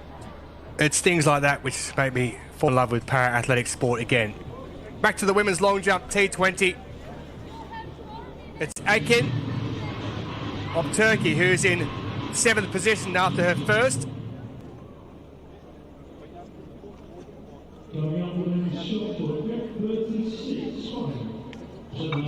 Lifetime best of 4:43 coming into that, which was set this year. And there you go. She's equalled it. Remains in 7th position. Level with Gudmundsdottir. So here's Gajarczyk.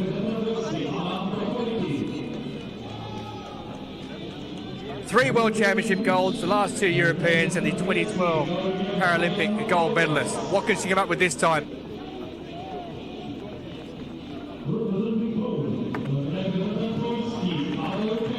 Well, that's decent enough. 5:91 with her first.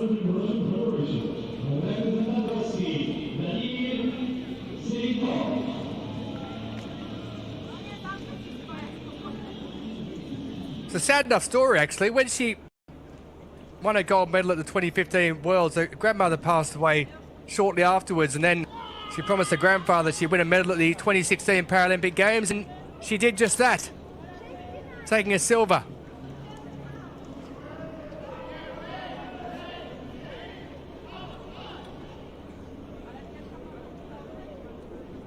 Well, she's happy.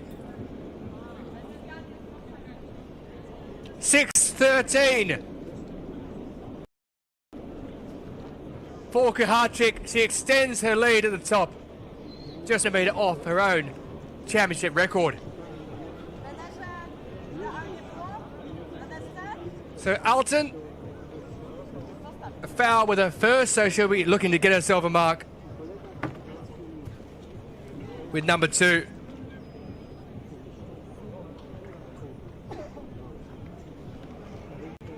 "18 years of age.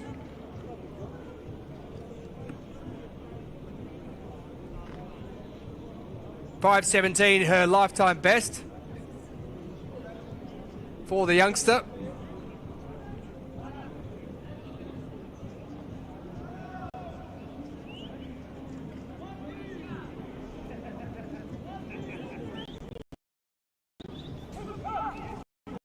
Won a silver medal in the T20 long jump at the 2019 World Junior Championships in Knotville.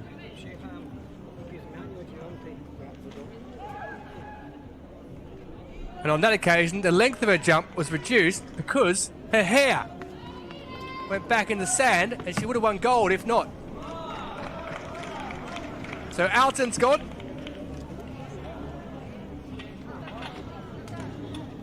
Upstairs Felipe.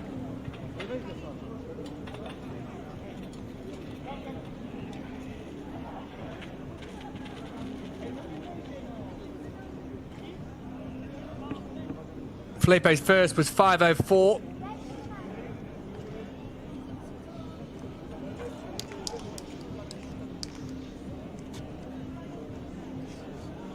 She's in 4th heading into this jump.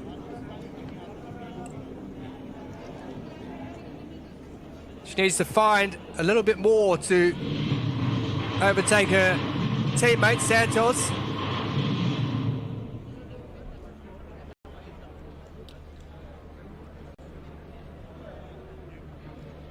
So it's the men's 100 metres race running. This is category 3, and there are 3 in this final.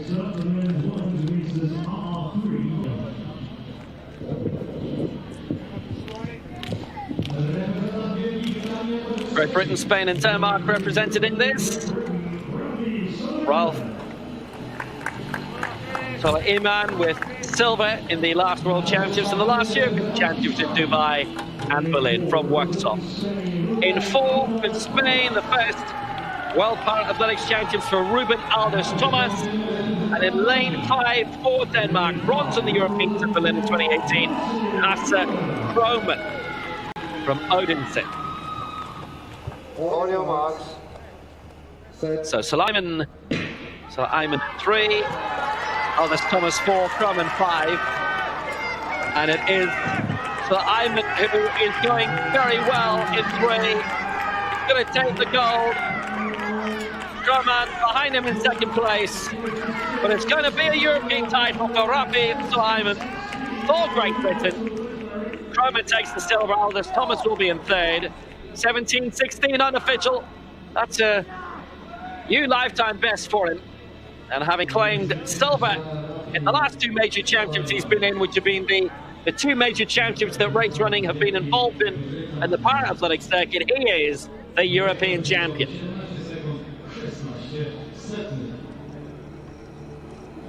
.17.16, a new lifetime best. Well done.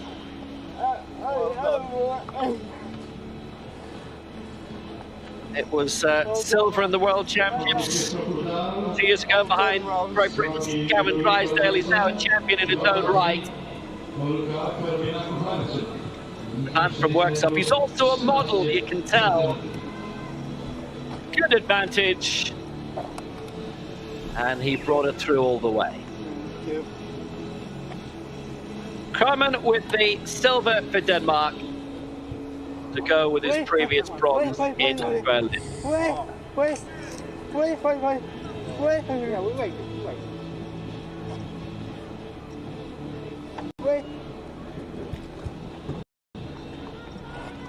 So Suleiman gets the gold for Great Britain, 17.16. Krohmann the silver for Denmark, and Aldous Thomas in third for Spain. Well, the official results are in the And the The men's Felipe, by shot the put- way, with 5:19, and she goes to third. with a personal best. Men's shot put F36. Rafi Sullivan. Spiridov with his opening throw. Coordination impairment category. That's not bad, is it? Reprezentantami Lasek Roman 20 sekund 57 sekund, a trzeci reprezentant Hiszpanii Ruben Alvarez Tomas 24 sekundy 91 sekund.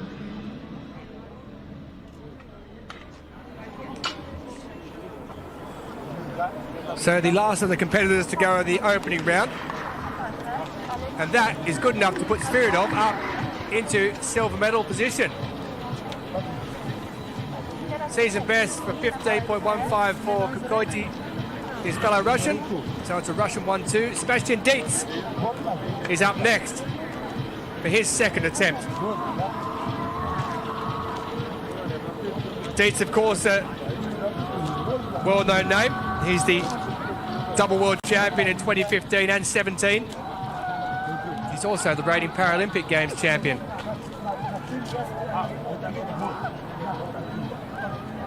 He looks like he's enjoying himself as well. Little smile on his face.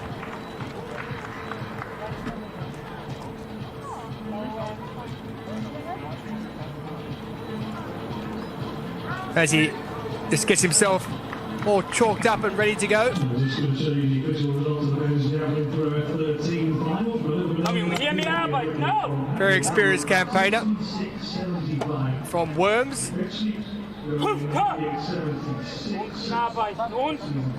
Been competing since 2005.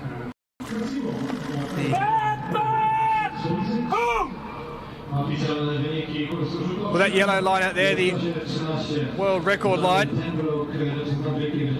Vladimir Spiridov, who's in this competition. Who we saw a moment or two ago. He's currently in second position though as Spiridov.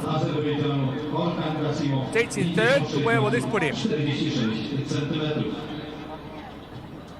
Well, it's a new season best of 14:48, but he's still shy of that Spiridov mark, so he remains in third. As Kukoiti with a season best in his opener. The Russian. Bronze in 2019 back in Dubai.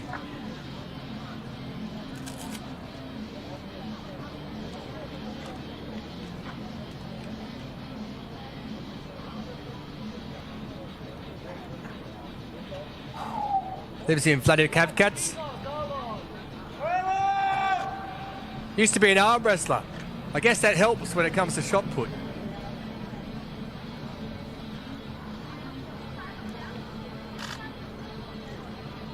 One goal at the 2016 All Russian Championships in Sochi when he took the discus. Trying to improve on that bronze from the Worlds 2 years ago.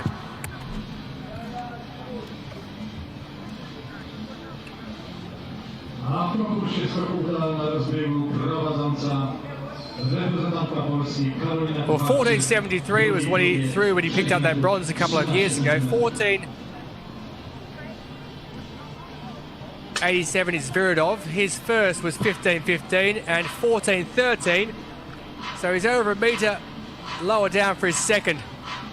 But he does remain in the lead for the time being. Vaginopoulos of Greece.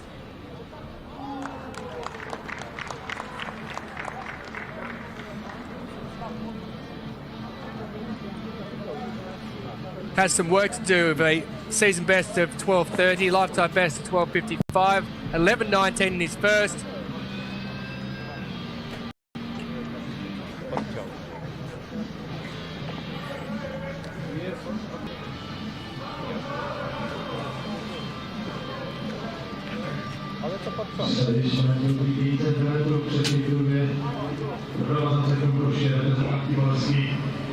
And 11.24, so a slight improvement for the Greek.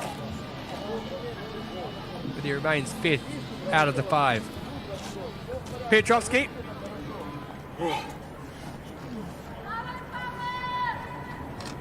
...2004 Paralympic champion. Currently in 4th position, 11:48.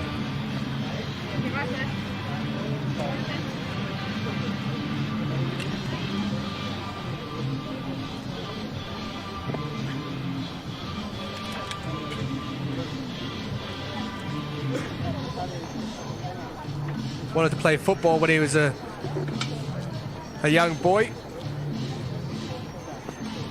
His coach,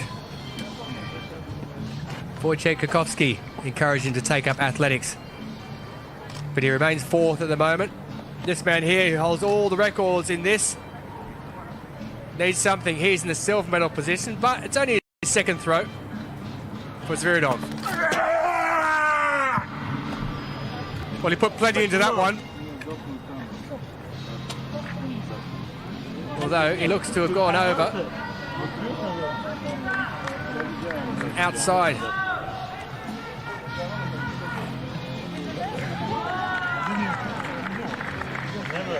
Let's have a look. Just there with his right foot. As he flipped around, his right foot went out. The eagle-eyed official saw it. So he suffers the misadventure of a foul in his 2nd.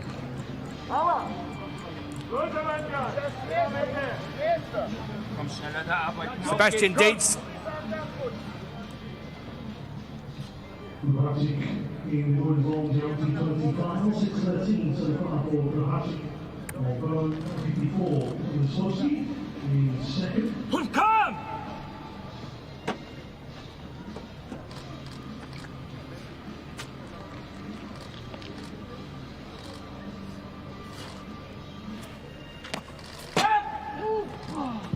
That is a foul as well.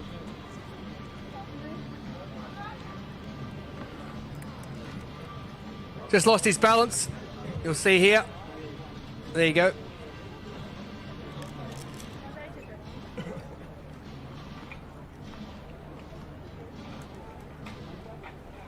Proposed to his partner, by the way, after the gold he won in Paralympic Games in 2016. That's a nice way of doing it. So the man in 1st position, Koiti of Russia.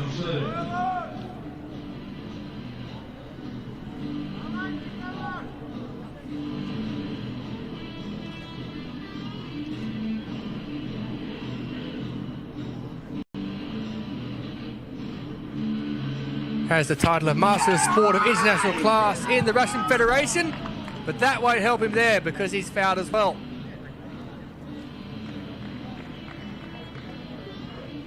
Have to stay inside the circle. Not only did he go outside, well over the board and about 2 metres further on. Such was the force used to throw that one. So Vaginopoulos is back up for his 3rd. We're at the halfway point after everyone's gone through another time.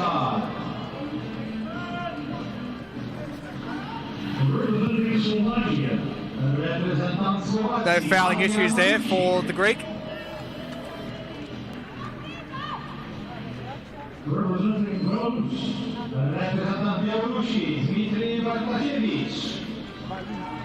That pitch is copping a pounding.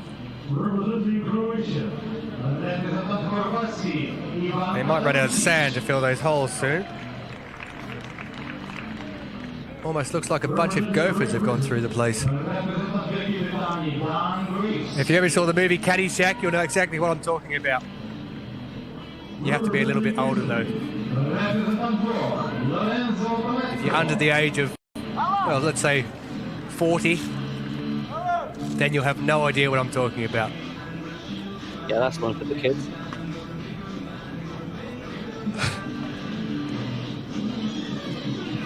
Petrovsky. Foul with his last. That one looked okay. No foot scraping around that time.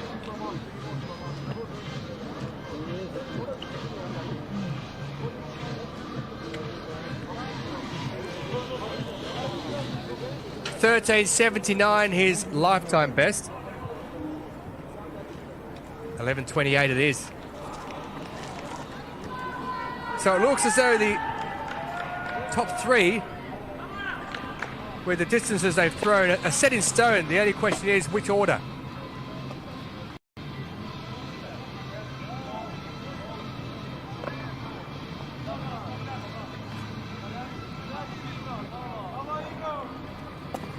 Vladimir Zviridov.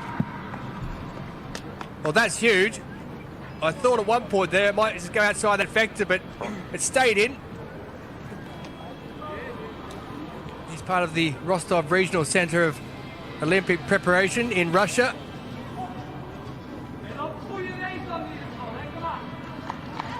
Likes playing table tennis. That is a game. 15.21. Puts him up into first position by 6 centimeters.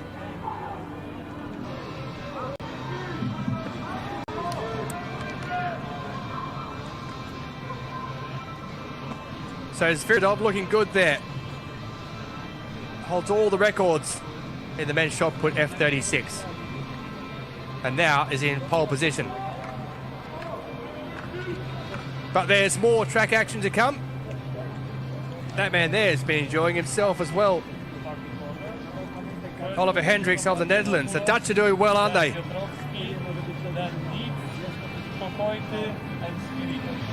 1 to 2 T64 rather, 100 metres final on Wednesday. He'll be going some to catch those marks. Johannes Floor's not here at these championships, but he'll be there in Tokyo.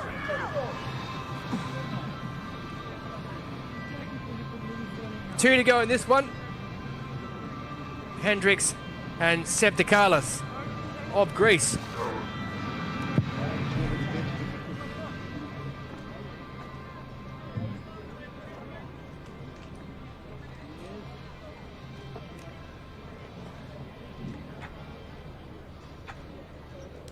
Septikalis is an interesting character. In 2016, he featured in a Greek production of The Birds, a play by the ancient Greek playwright Aristophanes.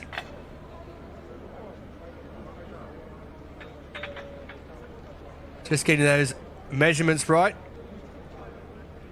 for Hendricks.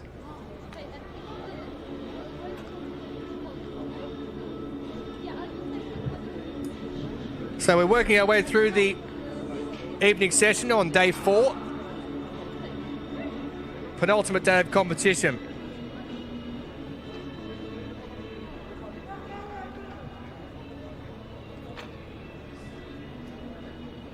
On the track following on from this, we'll have the men's 800 metres T53. The women's 800 metres T53, that's a non-medal event, that one. The men's 1500 metres T20 and the men's 1500 metres T13. And then we'll finish off with everyone's favourite, the Universal Relay Final. 4x100 metres for that. As we head back to Sebastian Dietz at the men's shot put F36 for his 4th attempt. Come. As he revs himself up. Come.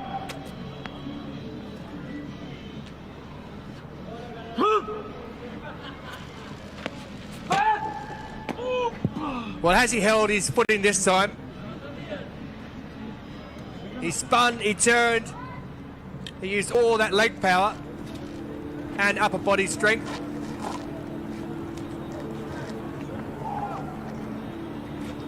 Did Sebastian Dietz.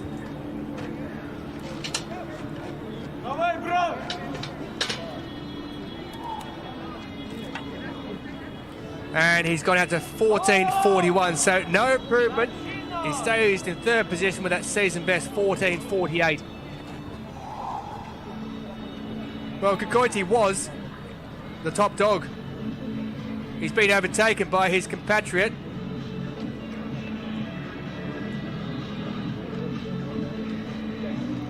Zviridov. Well, if there are medals for noises, he'd get gold every day.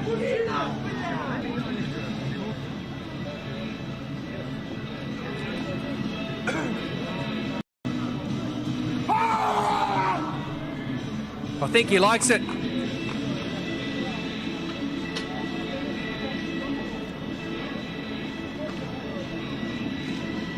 Doesn't improve though. Stays in second. He gave that absolutely everything. So the man who won gold in 2013 and 19 at the Worlds, silver in 2011 and 15, and he's the European champion from 2014 and 2016. Is he going to be European champion in 2021? I think that might have landed outside. That's the issue with, at times, putting so much power in, and you are in the coordination impairment category, so you start to lose that spasticity as you go through it. The lower levels, the 35, 36s, this the 36 obviously.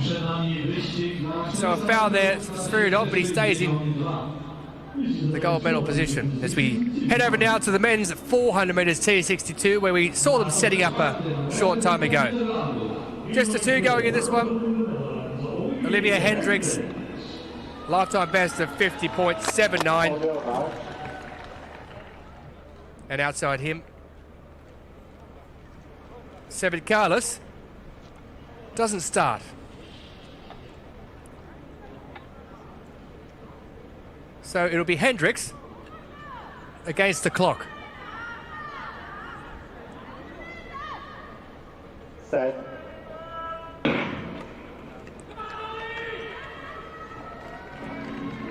So at least he's got a way to a start without breaking the mark. That was important because that wouldn't have been much of a race at all if he'd have gone out and we'd have had no one. So Hendricks just cruising down that back straight. I wonder if he's got the thought of a possible record in his mind, or a possible lifetime best. 50.79 is his lifetime best. He's being cheered around. Well, I'd fancy a piece of this for a gold medal if you're running by yourself. As he cruises down with around 15 metres to go. 50.79 his lifetime best. You know what? He's beaten it. So that was beneficial because he's knocked 1.61 seconds off his lifetime best. So who says you can't break records when you're running by yourself? He's gone against the clock. He's taken the victory. Yanis Sevid-Carlos has not made the starting blocks.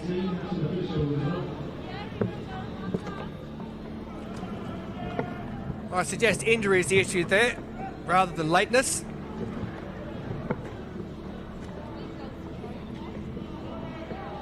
But Hendricks, he managed to, first of all, importantly, not break the start. Stayed in his lane, and he picks up the victory. Well, I don't think I've ever commentated on a race with one person, but there you go. Kokoiti, a men's shot put F36 as he chases down Zviridov at the top. So Kokoiti in the silver medal position, 15 metres 15. It's best so far on this F36 shot put. Yeah, solo races, I think I've done one or two of those before.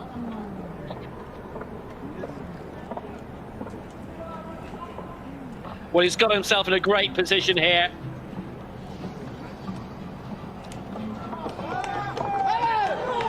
(15 metres 39). Championship record, he goes in the gold medal position. Game on in this F36 final. So how does his teammate Vladimir Zviridov react to this?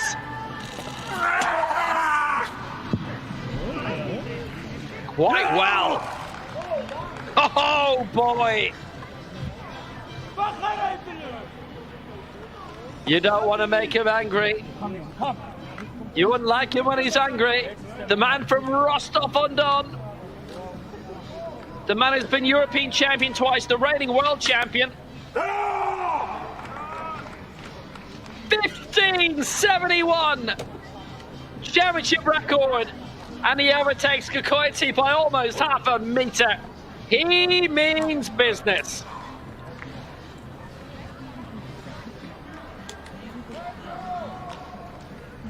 And he has been world long jump champion before. Once upon a time. Won silver in the shot. He's concentrated on the shot since then. And he's mopped up a huge amount of medals in the shot. He is quite a thrower. But Giannopoulos, 11.24, his best in 5th position.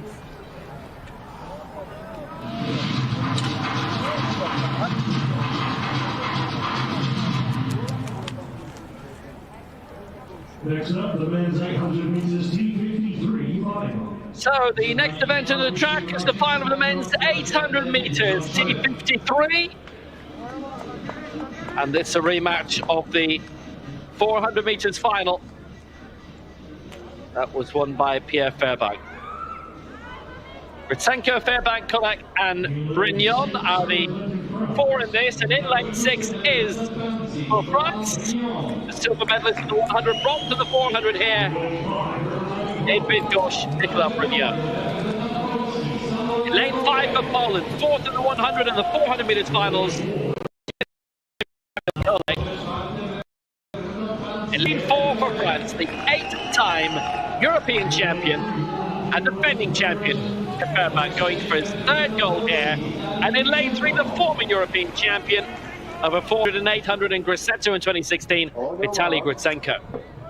So Gritsenko in 3, Fairbank in 4, Kolek in 5, and Brignon in 6. The final of the men's 800 meters, T53. So away they go. Good start by Fairbank, who won all 4 titles going up to 800 meters in Berlin. Silver in the 800, bronze in the 400 in the Paralympic Games in Rio. And now they go inside. Fairbank and Brignon, who are so used to jousting with each other. Gritsenko taking the advantage. Ahead of Fairbank, ahead of Brignon. That's the 1, 2, 3 at the moment. And Kolek is back in 4th place, where he's finished just outside the medals in his 2 finals so far this week. Gritsenko has not won a title yet at these Europeans. He's won a silver and a bronze, and so has Brignon. They've swapped them around between the 100 and the 400. It's not the hottest pace, but Gritsenko leading them through, ahead of Fairbank and Brignon and Kolek. At the bell, Fairbank, I think, quite happy with where he is. Gritsenko happy where he is as well, as he has the advantage. With 300 to go, Gritsenko, silver in the 1 and the 2 and the 4x4 in 2016, but then he won in the 4 and the 8, and he's still holding his advantage here. Gritsenko leads, Fairbank in 2nd and Brignon in 3rd. Just about 150 minutes to go in this 800 final, and now Pierre Fairbank is making his move. 8 goals in his career. He does not want to be denied by Gritsenko, despite all his success this week. Gritsenko winning his title back. Fairbank fighting and winning. Fairbank takes it, Gritsenko 2nd, Brignon 3rd, and boy did Pierre Fairbank have to fight for that. A great success, 1:45.72, unofficial. Kolek takes 4th. And that was a real joust. 1:45.59. It goes from the center of the front wheel. The time.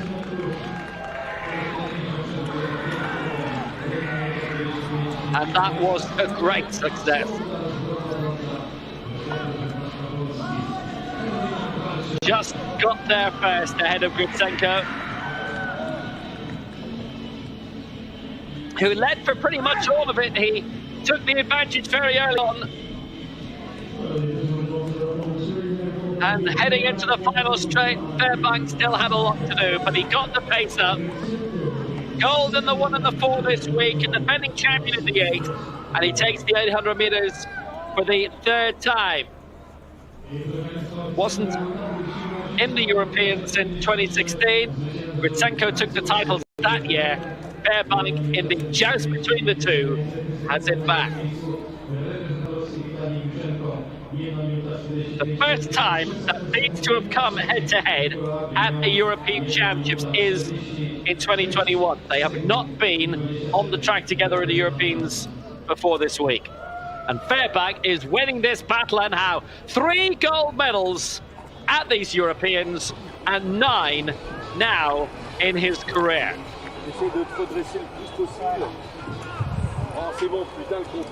New Caledonia.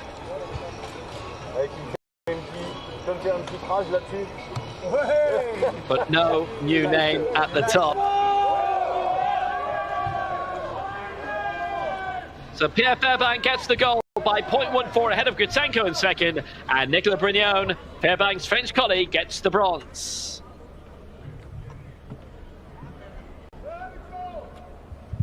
Belting race.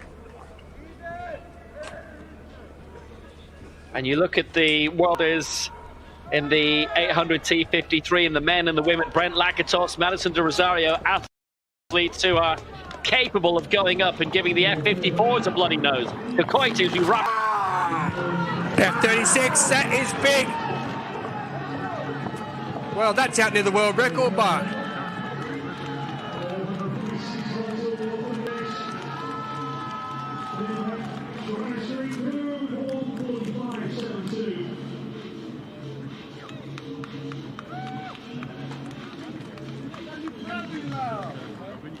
We wait. Well, Kakoji, championship record, 15.92, puts him back into first position.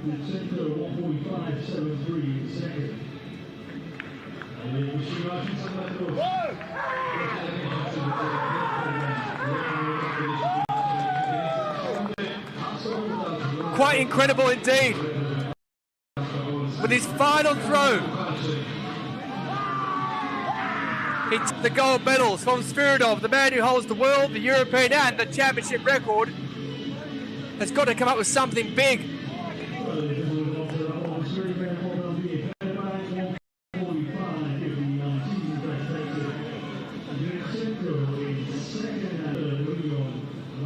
So here we go.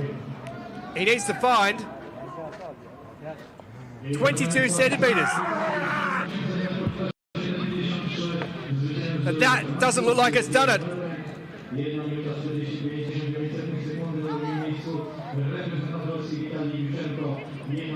So the man who took bronze in the Europeans, in the Worlds, I should say, back in 2019, Kakoiti, looks like he's going to take gold. The man who's a double European champion.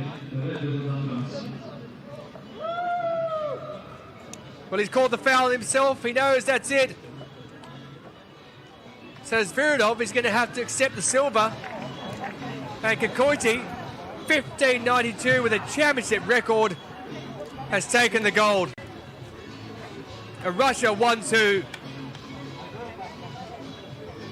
Alain Kakoiti is the European F36 men's shot put champion of Europe.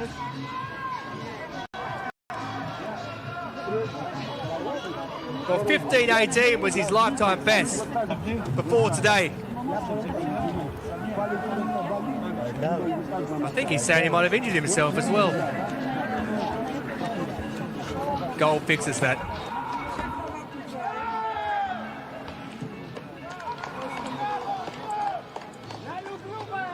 Because gold is championship record for Kakoiti. Sviridov of Russia has to settle this time for silver. And Sebastian Dietz, a season best, 14.50, picking up the bronze.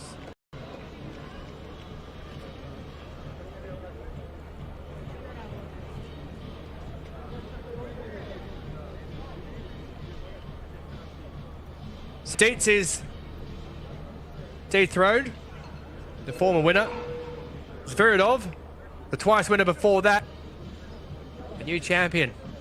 As the Portuguese look on and are enjoying all this as we head to the men's discus throw F64 and the opening round throw for Katanasic. Yeah, it's a new event, this. He's the 5th to throw in this round. The Croat, we've got one of the great champions of para-athletics throwing in the next round. Katanusic is well up for it as well.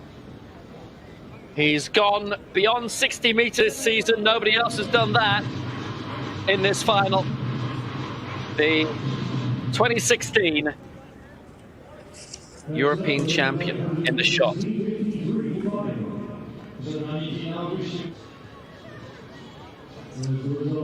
And here he is, the 5 times European champion in the discus, Dan Greaves for Great Britain. He's already gone out beyond 50 meters in this, in the silver medal position.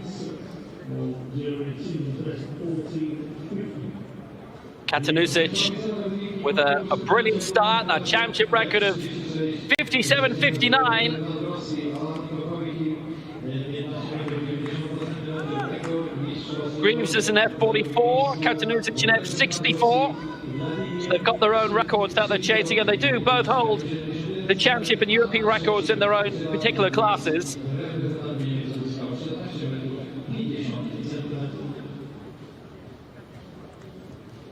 Greaves looking to improve, and that he has done. 56.82. Stay second.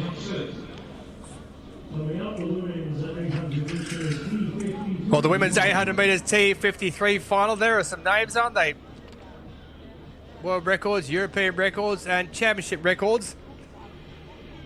But there's only one of them who's there. And that's Dongagun. Just 2 going in this one. This a non-medal event.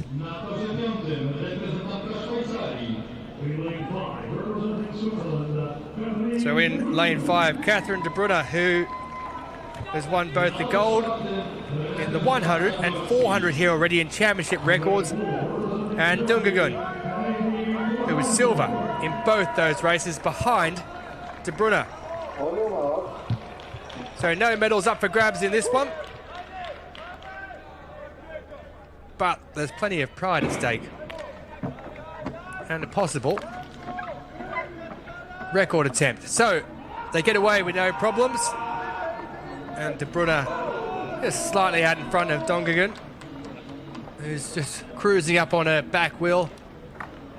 Dongagun holds that championship record of 1:57.22. The world record, Will mentioned it a little bit earlier, from Madison de Rosario, who we'll see later in the year. The Australian 1:45.53 that she set back in Canberra in January of 2019. So I don't suspect any of those marks will be going today. But de Bruyne just sitting on the back of Dongagun's wheel as they head down the main straight, and they'll take the bell in just a few moments' time.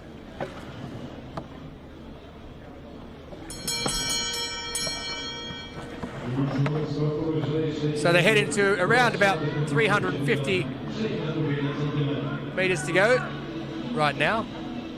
Dongagun, who is, well, she'll see de Bruyne, who will come up on her back wheel, and she'll make an effort to go around the outside here. But you don't want to be stuck out there too deep for too long, because you're doing the extra metres. So de Bruyne,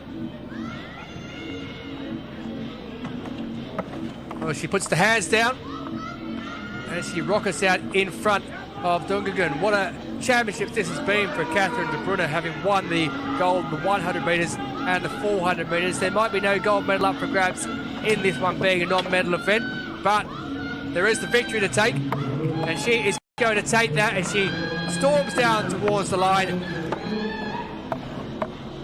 heads across, about 10 lengths clear, 1:56.15. Well, she has taken that championship record of Dongagun that she set in Grosseto back in 2016. So I said beforehand there wouldn't be any medals up for grabs, but there is pride and there is the opportunity of a championship or a European record, and that's exactly what has happened. So 5 years in the making, Catherine de Bruyne has picked up a championship record of 1:56.14 in the women's 800 metres T53. Well, it was a cruisy first. There was no issues about the European record of Sammy Kinghorn going or the world record of Madison de Rosario. But the championship record came under threat. And it was Catherine de Brunner who did the threatening. And in the end, she took it. 3 races for de Brunner at these championships. After taking some time off to finish her studies after the Paralympic Games, she's back with a bang. Back with another victory. 2 golds in the 100 and 400 in the T53, and in the 800 she's picked up the victory in the non-medal event, and she's also picked up a quite stunning championship record. For those who are watching on, shame we can't have any spectators here, but it is great to know that both officials and athletes of these countries are here watching people like Santos. Yep, it's the last round of the women's T20 final in the long jump, and it's Asiuwa Kuharczyk going out to 13 early on in the second round, and she stayed out there. She hasn't really been challenged very much in terms of the distance at the very least.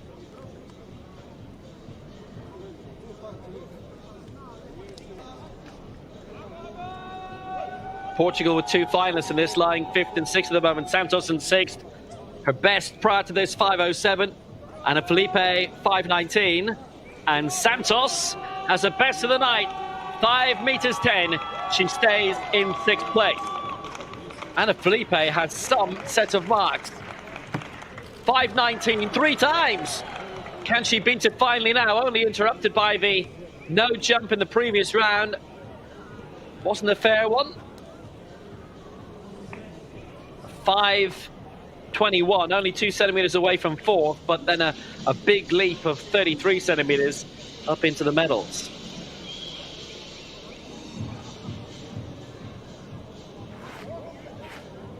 It's just one of those things in comparison to the T62-64 final earlier. Felipe, 5:25 at best of the night.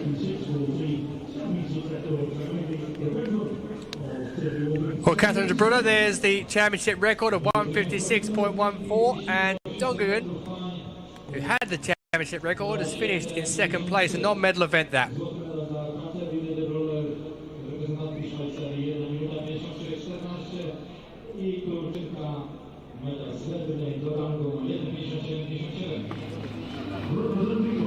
Kuharczyk in great control.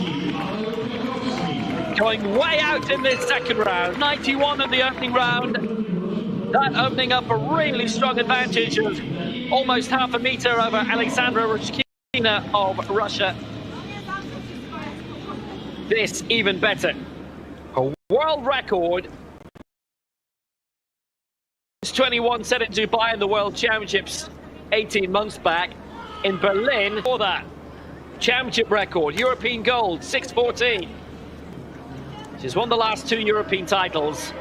This beyond 6 meters. This putting her in full, complete control.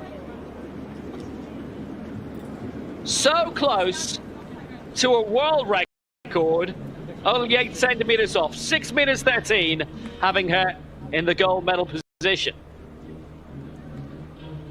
The final of the men's 1500 meters T20. This is the intellectual category.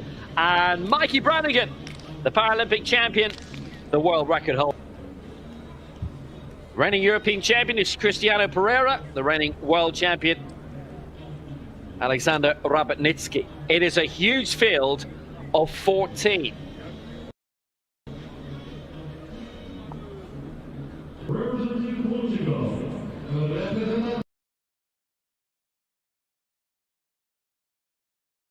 The world championship bronze medalist, Dubai in 2015, Jose Acevedo, Doha actually it was, inside him for Russia.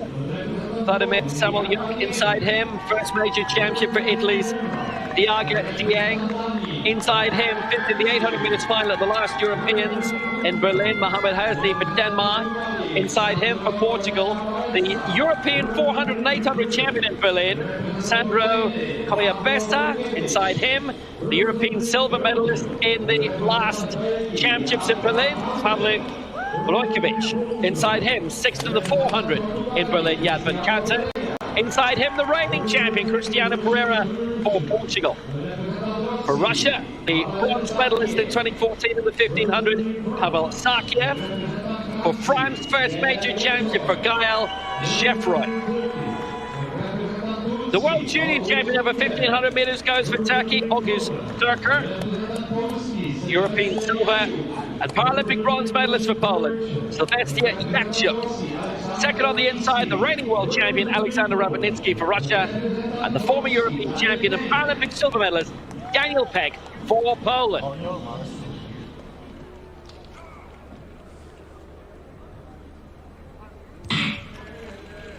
So Portugal with 3, Poland with 2, Russia with 2, Italy, Denmark, Ukraine, Belgium, Turkey, all in this final. And it is a good old-fashioned large field for the men's 1500 meters T20. Dieng, the 21-year-old Italian, 3:55 is lifetime best set this season. Taking things out of the front, Joffre has been up there. And Portugal off running as a team. Different singlets, mind you, but Pereira now going out in front. The reigning European champion and world champion in 2017, Rabinitsky removing his crown. He didn't actually compete in those last world championships in Dubai. Joffre in second place, Dieng in third, and moving up into fourth spot in that familiar orange singlet, Sakiev. Bronze in the 2014 Euros in Swansea. Best result in the world's 5th in 2015. Born in Yekaterinburg, but has grown up in Malakova. Pereira's got a really good advantage here, as we have almost a lap and a half done. Good advantage that Pereira's holding for the moment. Sakiev in a very unfamiliar looking Russian singlet, taking up second spot, but they're still very tightly bunched for now. Well, you'd almost say Sakiev, when you're looking at him from behind, is a Dutch athlete with that orange on the back of it there, but it's Pereira who's currently looking quite good. Dieng has moved down the outside, the Italian, and just sneaking up on the outside there in the blue shirt. Peck just sitting nicely in the middle of the field, but it's Pereira who's pretty much held the lead for most of the way. Sakiev just nicely placed in there behind. Rabinitsky is sitting in 8th position at the moment and just cruising along, and no doubt they'll make their move as they come out in the last lap. And let's just hope for his sake he hasn't gone out to the front and done too much work and gets overrun towards the end, which sometimes happens, especially in the T20 category for the intellectual impairment. But Dieng sitting there nicely in second place. Sakiev has now taken up the lead, and Pereira, as I spoke about a moment or two ago, is starting to go backwards. So Sakiev leads, Dieng in second place. Rabinitsky always looks like he's just taking it nice and easy. The Russian sitting back in 6th position at the moment, and just looking like he's going to make a move soon, as does Daniel Peck as the pole moves around the outside of Jeffroy, the Frenchman, and puts himself into a better position as they come through to take the bell. And it is Sakiev who leads and brings them round. Dieng in second place, a bit of a gap emerging. Good move being made up by Rabinitsky, now the reigning world champion. Sakiev has brought them through well. He's never won a major championship title. Dieng trying to keep his run going, but now the big move comes on the outside from the reigning world champion. Alexander Rabinitsky hits the front. Gold in the 800 meters and silver in the 1500 previously at European level. But Dieng isn't done yet. The championship debutant is the one man who can deny the world champion from becoming the European champion. Rabinitsky in the closing straight. Dieng in second place, a big battle for third, which is currently being held up. Davyuk is holding on. Rabinitsky's going to win. Rabinitsky gets the gold. Can Dieng take the silver? He did for it. I think he was beaten for third. And I think it was Sakiev who beat him just narrowly. European record, 3:54.37. Rounded down by 100. And that's the new European record. Alexander Rabinitsky breaks the 4-year-old European record and the 5-year-old championship record that Daniel Peck held when he won the European title in games. Sakiev, for me, took the 3rd place. That to be officially ratified. Sakiev gets the silver and Dieng will be the bronze.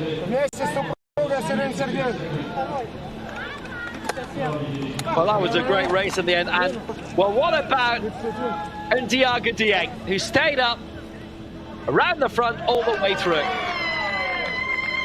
Rabinitsky making his move on the outside, holding on until the end and choosing his time to go for it. Dieng by this step quite a bit back and showing signs of beginning to tie up. But Rabinitsky, the European champion now for the 2nd time, twice a world champion, and now reigning European and world champion over 1,500 meters. Well, it would have been cruel, wouldn't it, on Dieng if he didn't pick up something there. You can see him looking, you can see him, he knows something's coming. It would have been cruel if he missed out on getting anything. He fell across the line, but he managed to fall into 3rd place. So he comes away with something.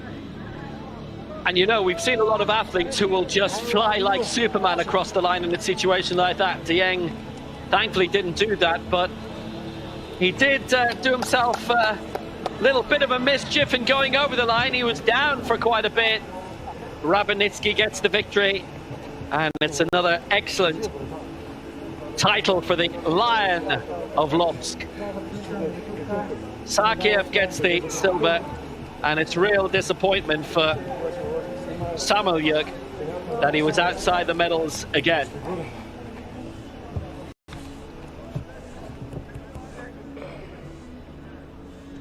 But Dieng, well, we're heading towards the end 21. of the great to see evening. him hang on and get the medal.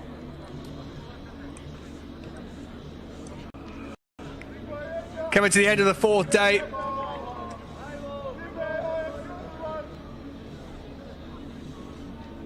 Just keeps on getting better. So there's our result. Rabinitsky gets the gold and the European record for Russia. Sakiev gets the silver for Russia. And Dieng was just pipped for it, down into 3rd. Men's discus throw, F64. Jozar with his penultimate throw is in 5th position, 49.27, his best to date.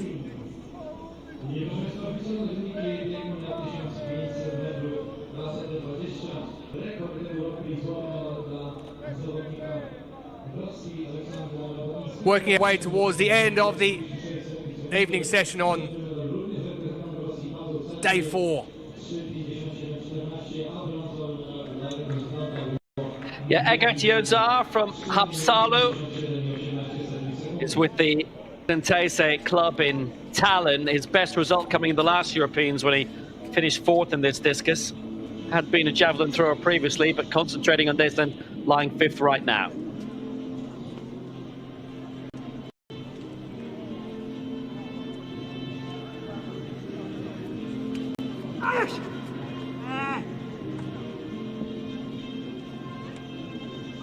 And Matuzik with a couple of no throws already. 50.13 his best and just slightly off the pace.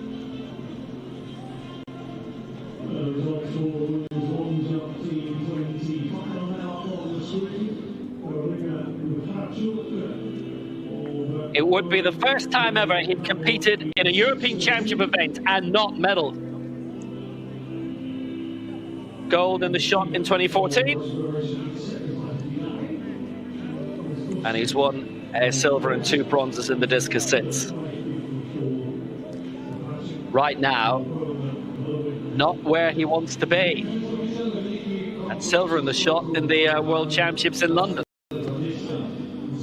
Well, it could be a double medal success for Great Britain, and that would be quite something. Harrison Walsh,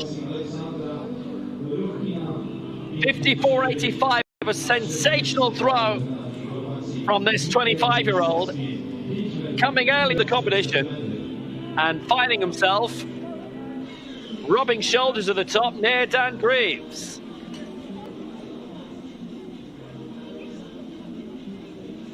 His first major championship. He is Welsh, which tells a story all of his own. He was a junior rugby coach when someone saw him and said, you know what, you might be perfect for para-athletics. And he is. He's the bronze medalist elect. This man is in the silver medal position. Can Dan Greaves get his 6th European title?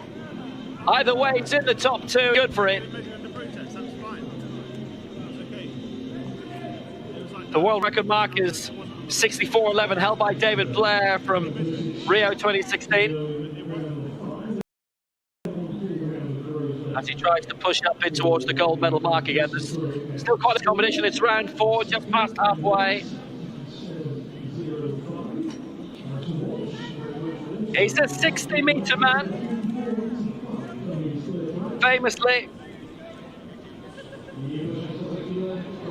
that has gone down as a foul.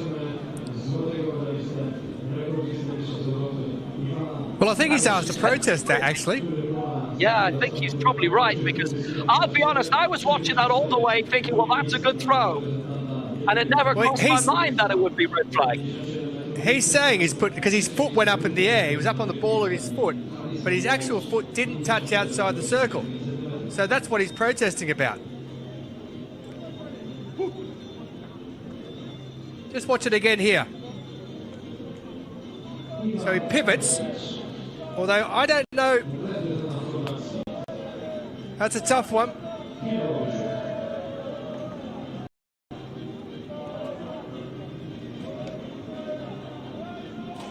Either way, he's been fouled for the time being. Katanusic, 57.94 for Croatia.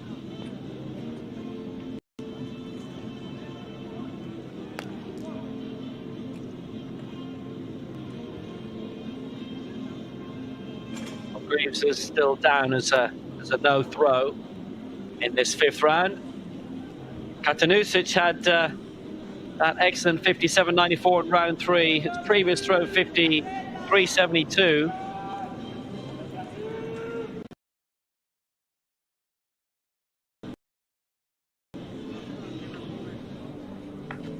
And this throw 53.72. He's our leader. Croatia in the gold medal position. Great Britain, silver and bronze for now. 1 round to go in that. Well, 2 events to go on the track this evening. This, the penultimate one. Men's 1500 metres T13. We just saw the T20. This one for the least of the visual impairment category. Bydgoszcz amongst them, the former European and world champion over 400 and 800. He holds the European records in the T13 and the championship record in the T12. Anton Kuliantin will go from out wide. That was Udabi El-Tabi, who took silver in the 5,000. Luki, who took bronze in that 5,000 metres early in these championships. Also the para-athlete. There is the man who holds that T13 European record, Ivan Lukasevic, who was 4th in the 2018 European Championships. The man who was bronze in 2016, Alexander Kostin, the 3rd of the Russians going in this. And Christian Benitez Sanchez, 44 years of age.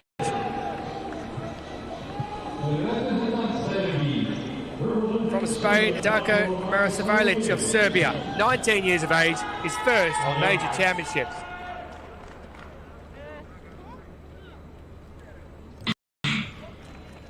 So there are 2 T12s in this one. The rest are made up of T13s.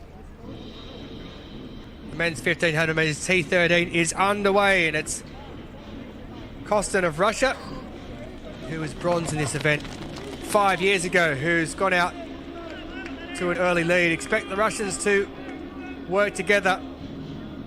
Sharov, you can guarantee, is always going to be there or thereabouts. You can see him just lurking there in 5th place. It's the 2 Spaniards who are also in there, and Benitez Sanchez currently up in 2nd. There's Kulatin, there's Sharov on the outside, and Udadi El Tabi, who was silver in the 5 meters, now just dropping back into 5th place. So we've got Russia 1st, 2nd and 3rd at the present time. Sharov just sitting in there in 2nd position. And they've already split into a main group of 6 as we head around with just over 1,000 metres left in this men's 1500 metres T13. So they're really putting a bit of pace on down the back. Kostin has just snuck out to a 2 or 3 metre advantage. That'll be dragged back rather quickly. So it appears to be a battle between Russia and Spain. And one of those Spaniards is being dropped off. So at the moment we have a group of 4 at the front being led by Kostin. Kulatin is there in 2nd position. And Darby Elatabi looks quite good as well, as does Igor Sharov. Sharov a lifetime best of 350.16, that European record 350.60 in the T13. He also holds the championship record in the T12 as well, which he set at Stadskanal back in 2012. So he's sitting in 4th position at the moment, biding his time as to what he's going to do. So 600 metres left to go in this one, and it has become a race in 4. Sharov in 4th position. Udadi Elatabi, Kulatin in 2nd, and Kostin, who's up in 1st. And Kostin has done a load of running already in this race. He may well be swamped, as we saw Pereira in the last one, left in the front for the majority of it. So Kostin will come down to take belt, and from there the speed will go on. Udadi Elatabi looks like he's about to make a move around the outside,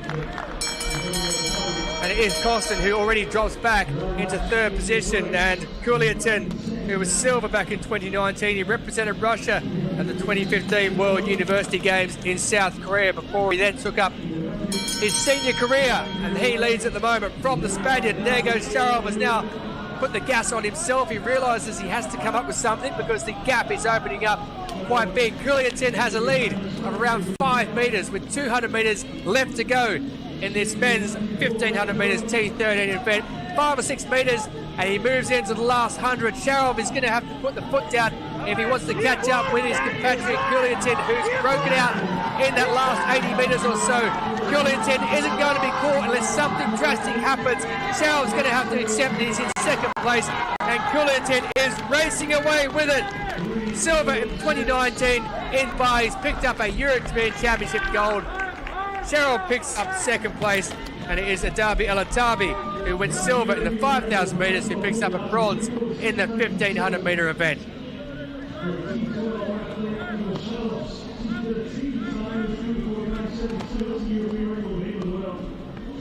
So Kostin did all the work early on.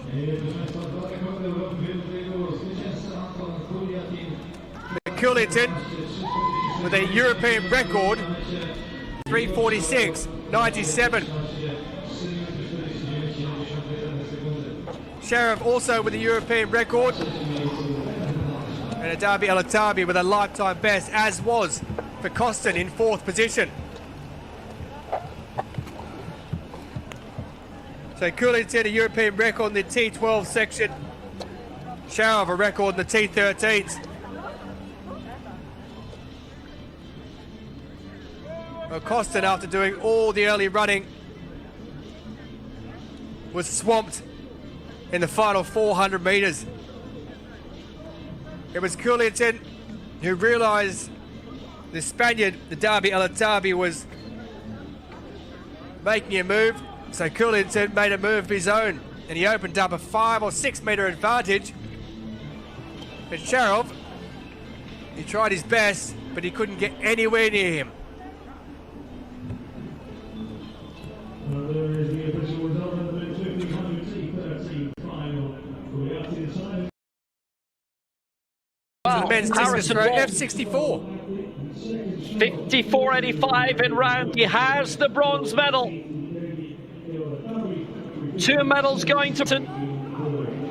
What a discovery. Found on the playing fields. And now excelling in the throwing circle.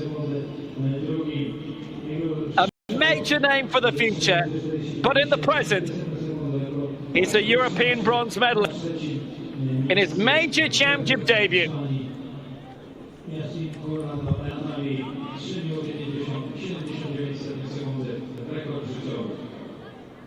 Raised in the Mumbles, went to Swansea University that hosted the 2014 European Championships.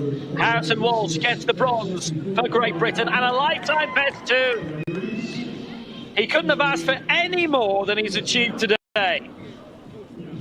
Dan Greaves, who's already achieved wonderful things in his career. 9 major titles to his name. In the 5 European Championships he's competed in, he has always won the gold.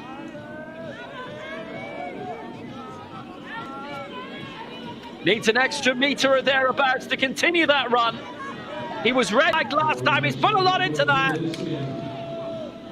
57.05 as best previously, needs to beat 57.94. The reaction, tentative. The result may have left him short. I think he does know. An athlete always knows that that will not earn him a 6th European gold.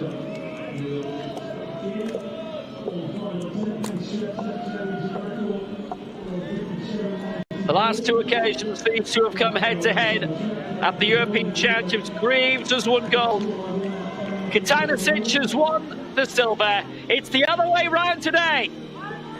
Katanasic is the European champion for the first time in the discus, and Greaves is relegated to silver in Europe.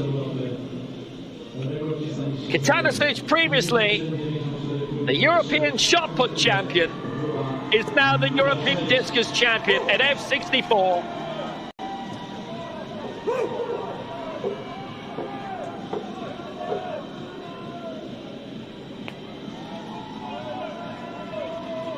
It's a massive result for him heading into the Paralympic Games in Tokyo. And this is his throwing lap of honour.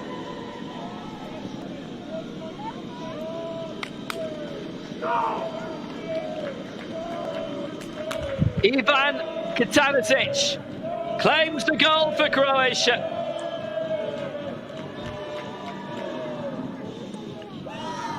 The man from Zagreb, he's medalled twice in the discus in the last 2 World Championships. Bronze is there, but the European title is his.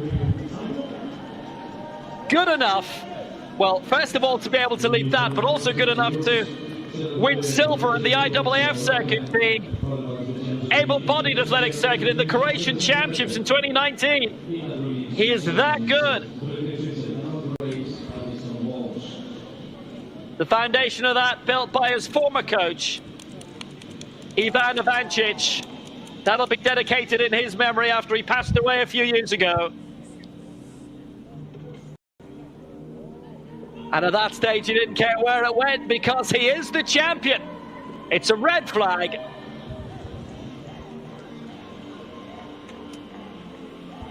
But overall, it's a Croatian flag that's flying highest.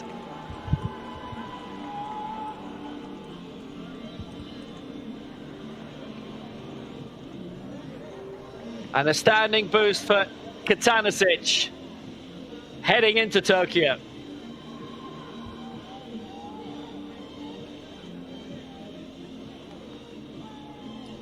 By the end of each round, he never trailed. And his first 3 throws, all longer than the previous one. Dan Greaves didn't get up to the 57-meter mark until round 4. Katanisic was there from round 1. And he kept his advantage all the way through.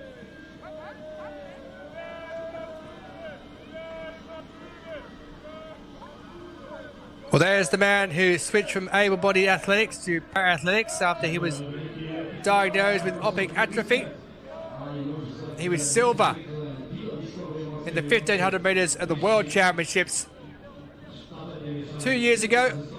He's now the European champion, picking up a gold. Here's Anton Kuliatin of Russia with a European record in his category in the T12, T13 record for Sharov, and Udabi Elatabi with a lifetime best with a bronze.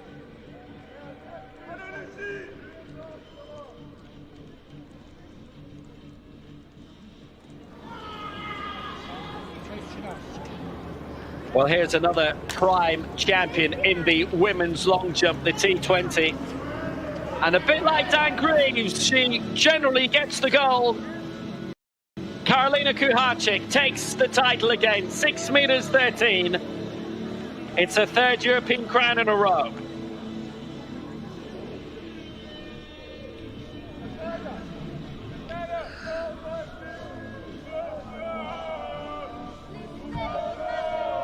And the beat goes on. This is the event all about teamwork, so all the teams are here watching.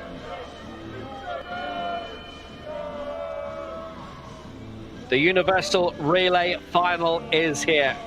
And I'll tell you what, even though it's not been open to the public, we've had a lot more team members than usual hang around, and they've been a bit noisier and rowdier than usual, and that's a very good thing. It's given us an atmosphere.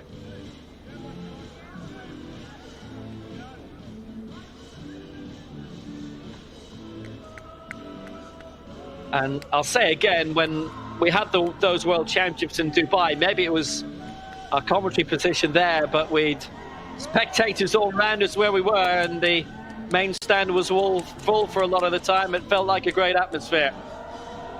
It's the final of the Universal Relay, taking in all categories, virtually, and both sexes. Spain, Russia, France and Great Britain in this final.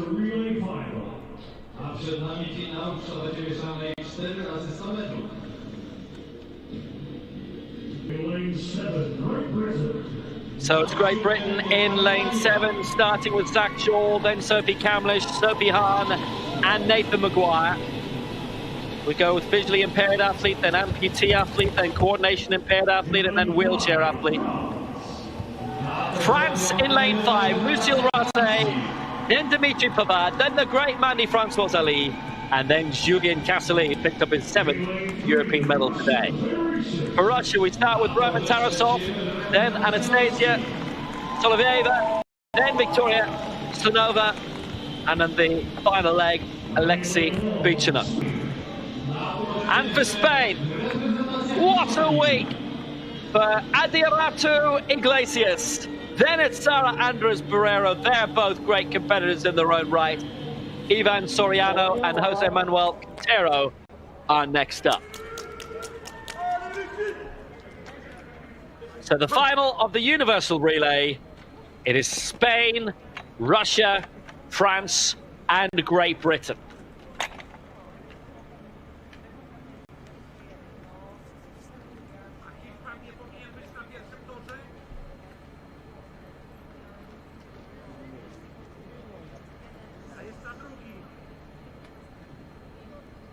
Left waiting a long time. But they are away in this Universal Relay final.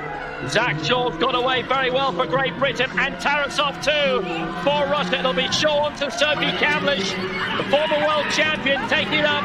Soloveyeva going for Russia, Pavard for France, and Andres Barria for Spain. Spain have gone woman unusually. The rest have gone mainly man-woman. France led with a woman. For Great Britain, it's Sophie Hahn. For France, it's Mandy Francois-Elise. Slanova for Russia. Soriano for Spain. It's Russia and it's Great Britain, and here's the final clash. Nathan Maguire for Great Britain. Alexei Bydgoszcz for Russia. Russia leading. Great Britain in second place. Maguire trying to fight back for the goal. Russia holding on, and Russia will take the goal. 47.80 is a new European record. Great Britain the silver and France the bronze.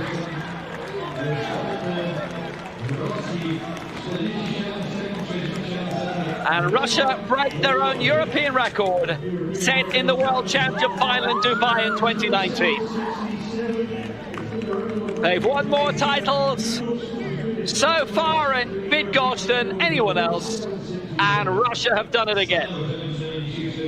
Really good teamwork.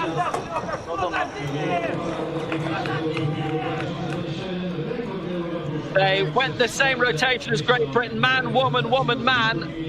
It was Shaw handing off to Kamlish. They were the two nations leading heading into the second sector. Obviously, all of these changeovers will be checked just to make sure.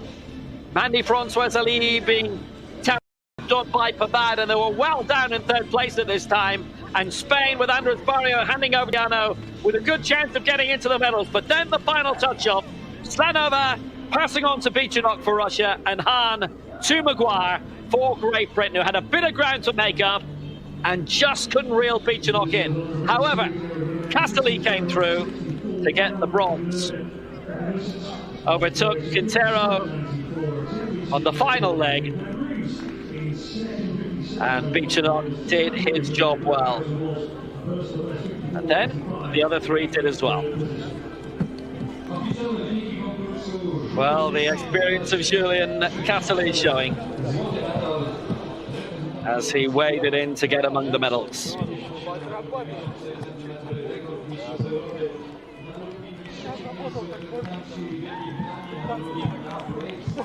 Well, the result ratified, and pending further checks, everybody's okay. But Russia, well, they have the strength of you. See it from the large team that they send, from the large amount of medals they win. Russia, Ukraine, Great Britain, Poland.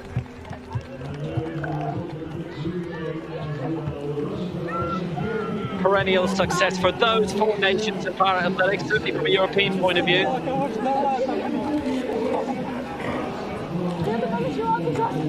And a team with a lot of affection internally.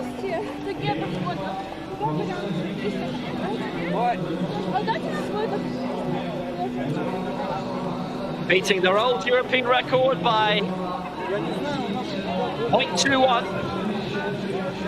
and a good margin over Great Britain in the end, about half a second. 48.20 Great Britain's time. France then edging out Spain by just a quarter of a second.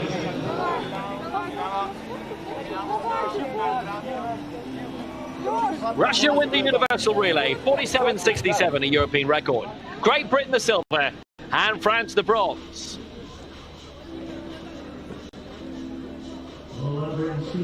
Spain in fourth, hoping that somebody made a mistake ahead of them.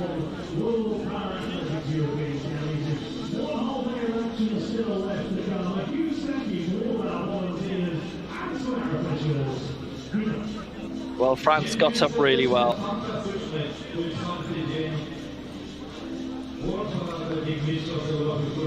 I remember Poland had come up in third place and would have been on the way as the fastest loser, but that's brilliant British teamwork again. Nathan Maguire on the anchor leg. Sophie Hahn. Kamlish. Shaw.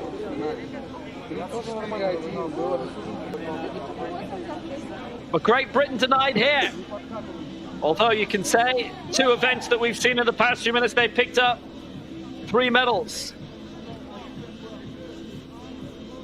But Kanatusic, for the first time in a European Championship discus final, has finished ahead of Dan Greaves.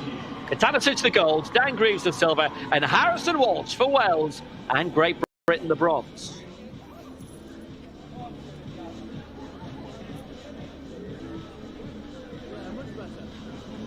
So 27 titles now claimed by the Russian Federation, 59 medals overall.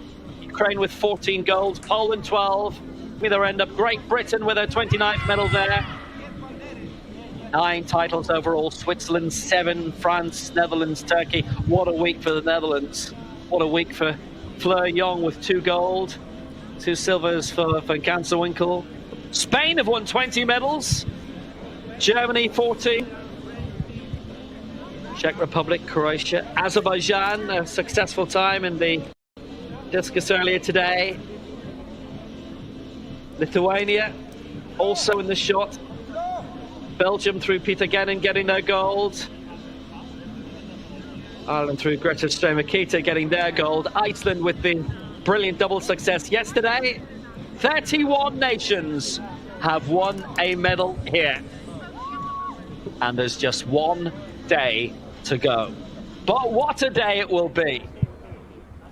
And we know you'll be back with us at 10 a.m. Central European time tomorrow morning.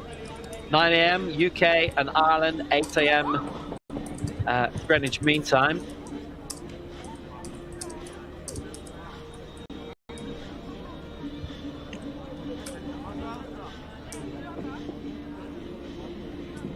What another great day of entertainment. And one more rose guaranteed before we say farewell to Bydgoszcz 2021.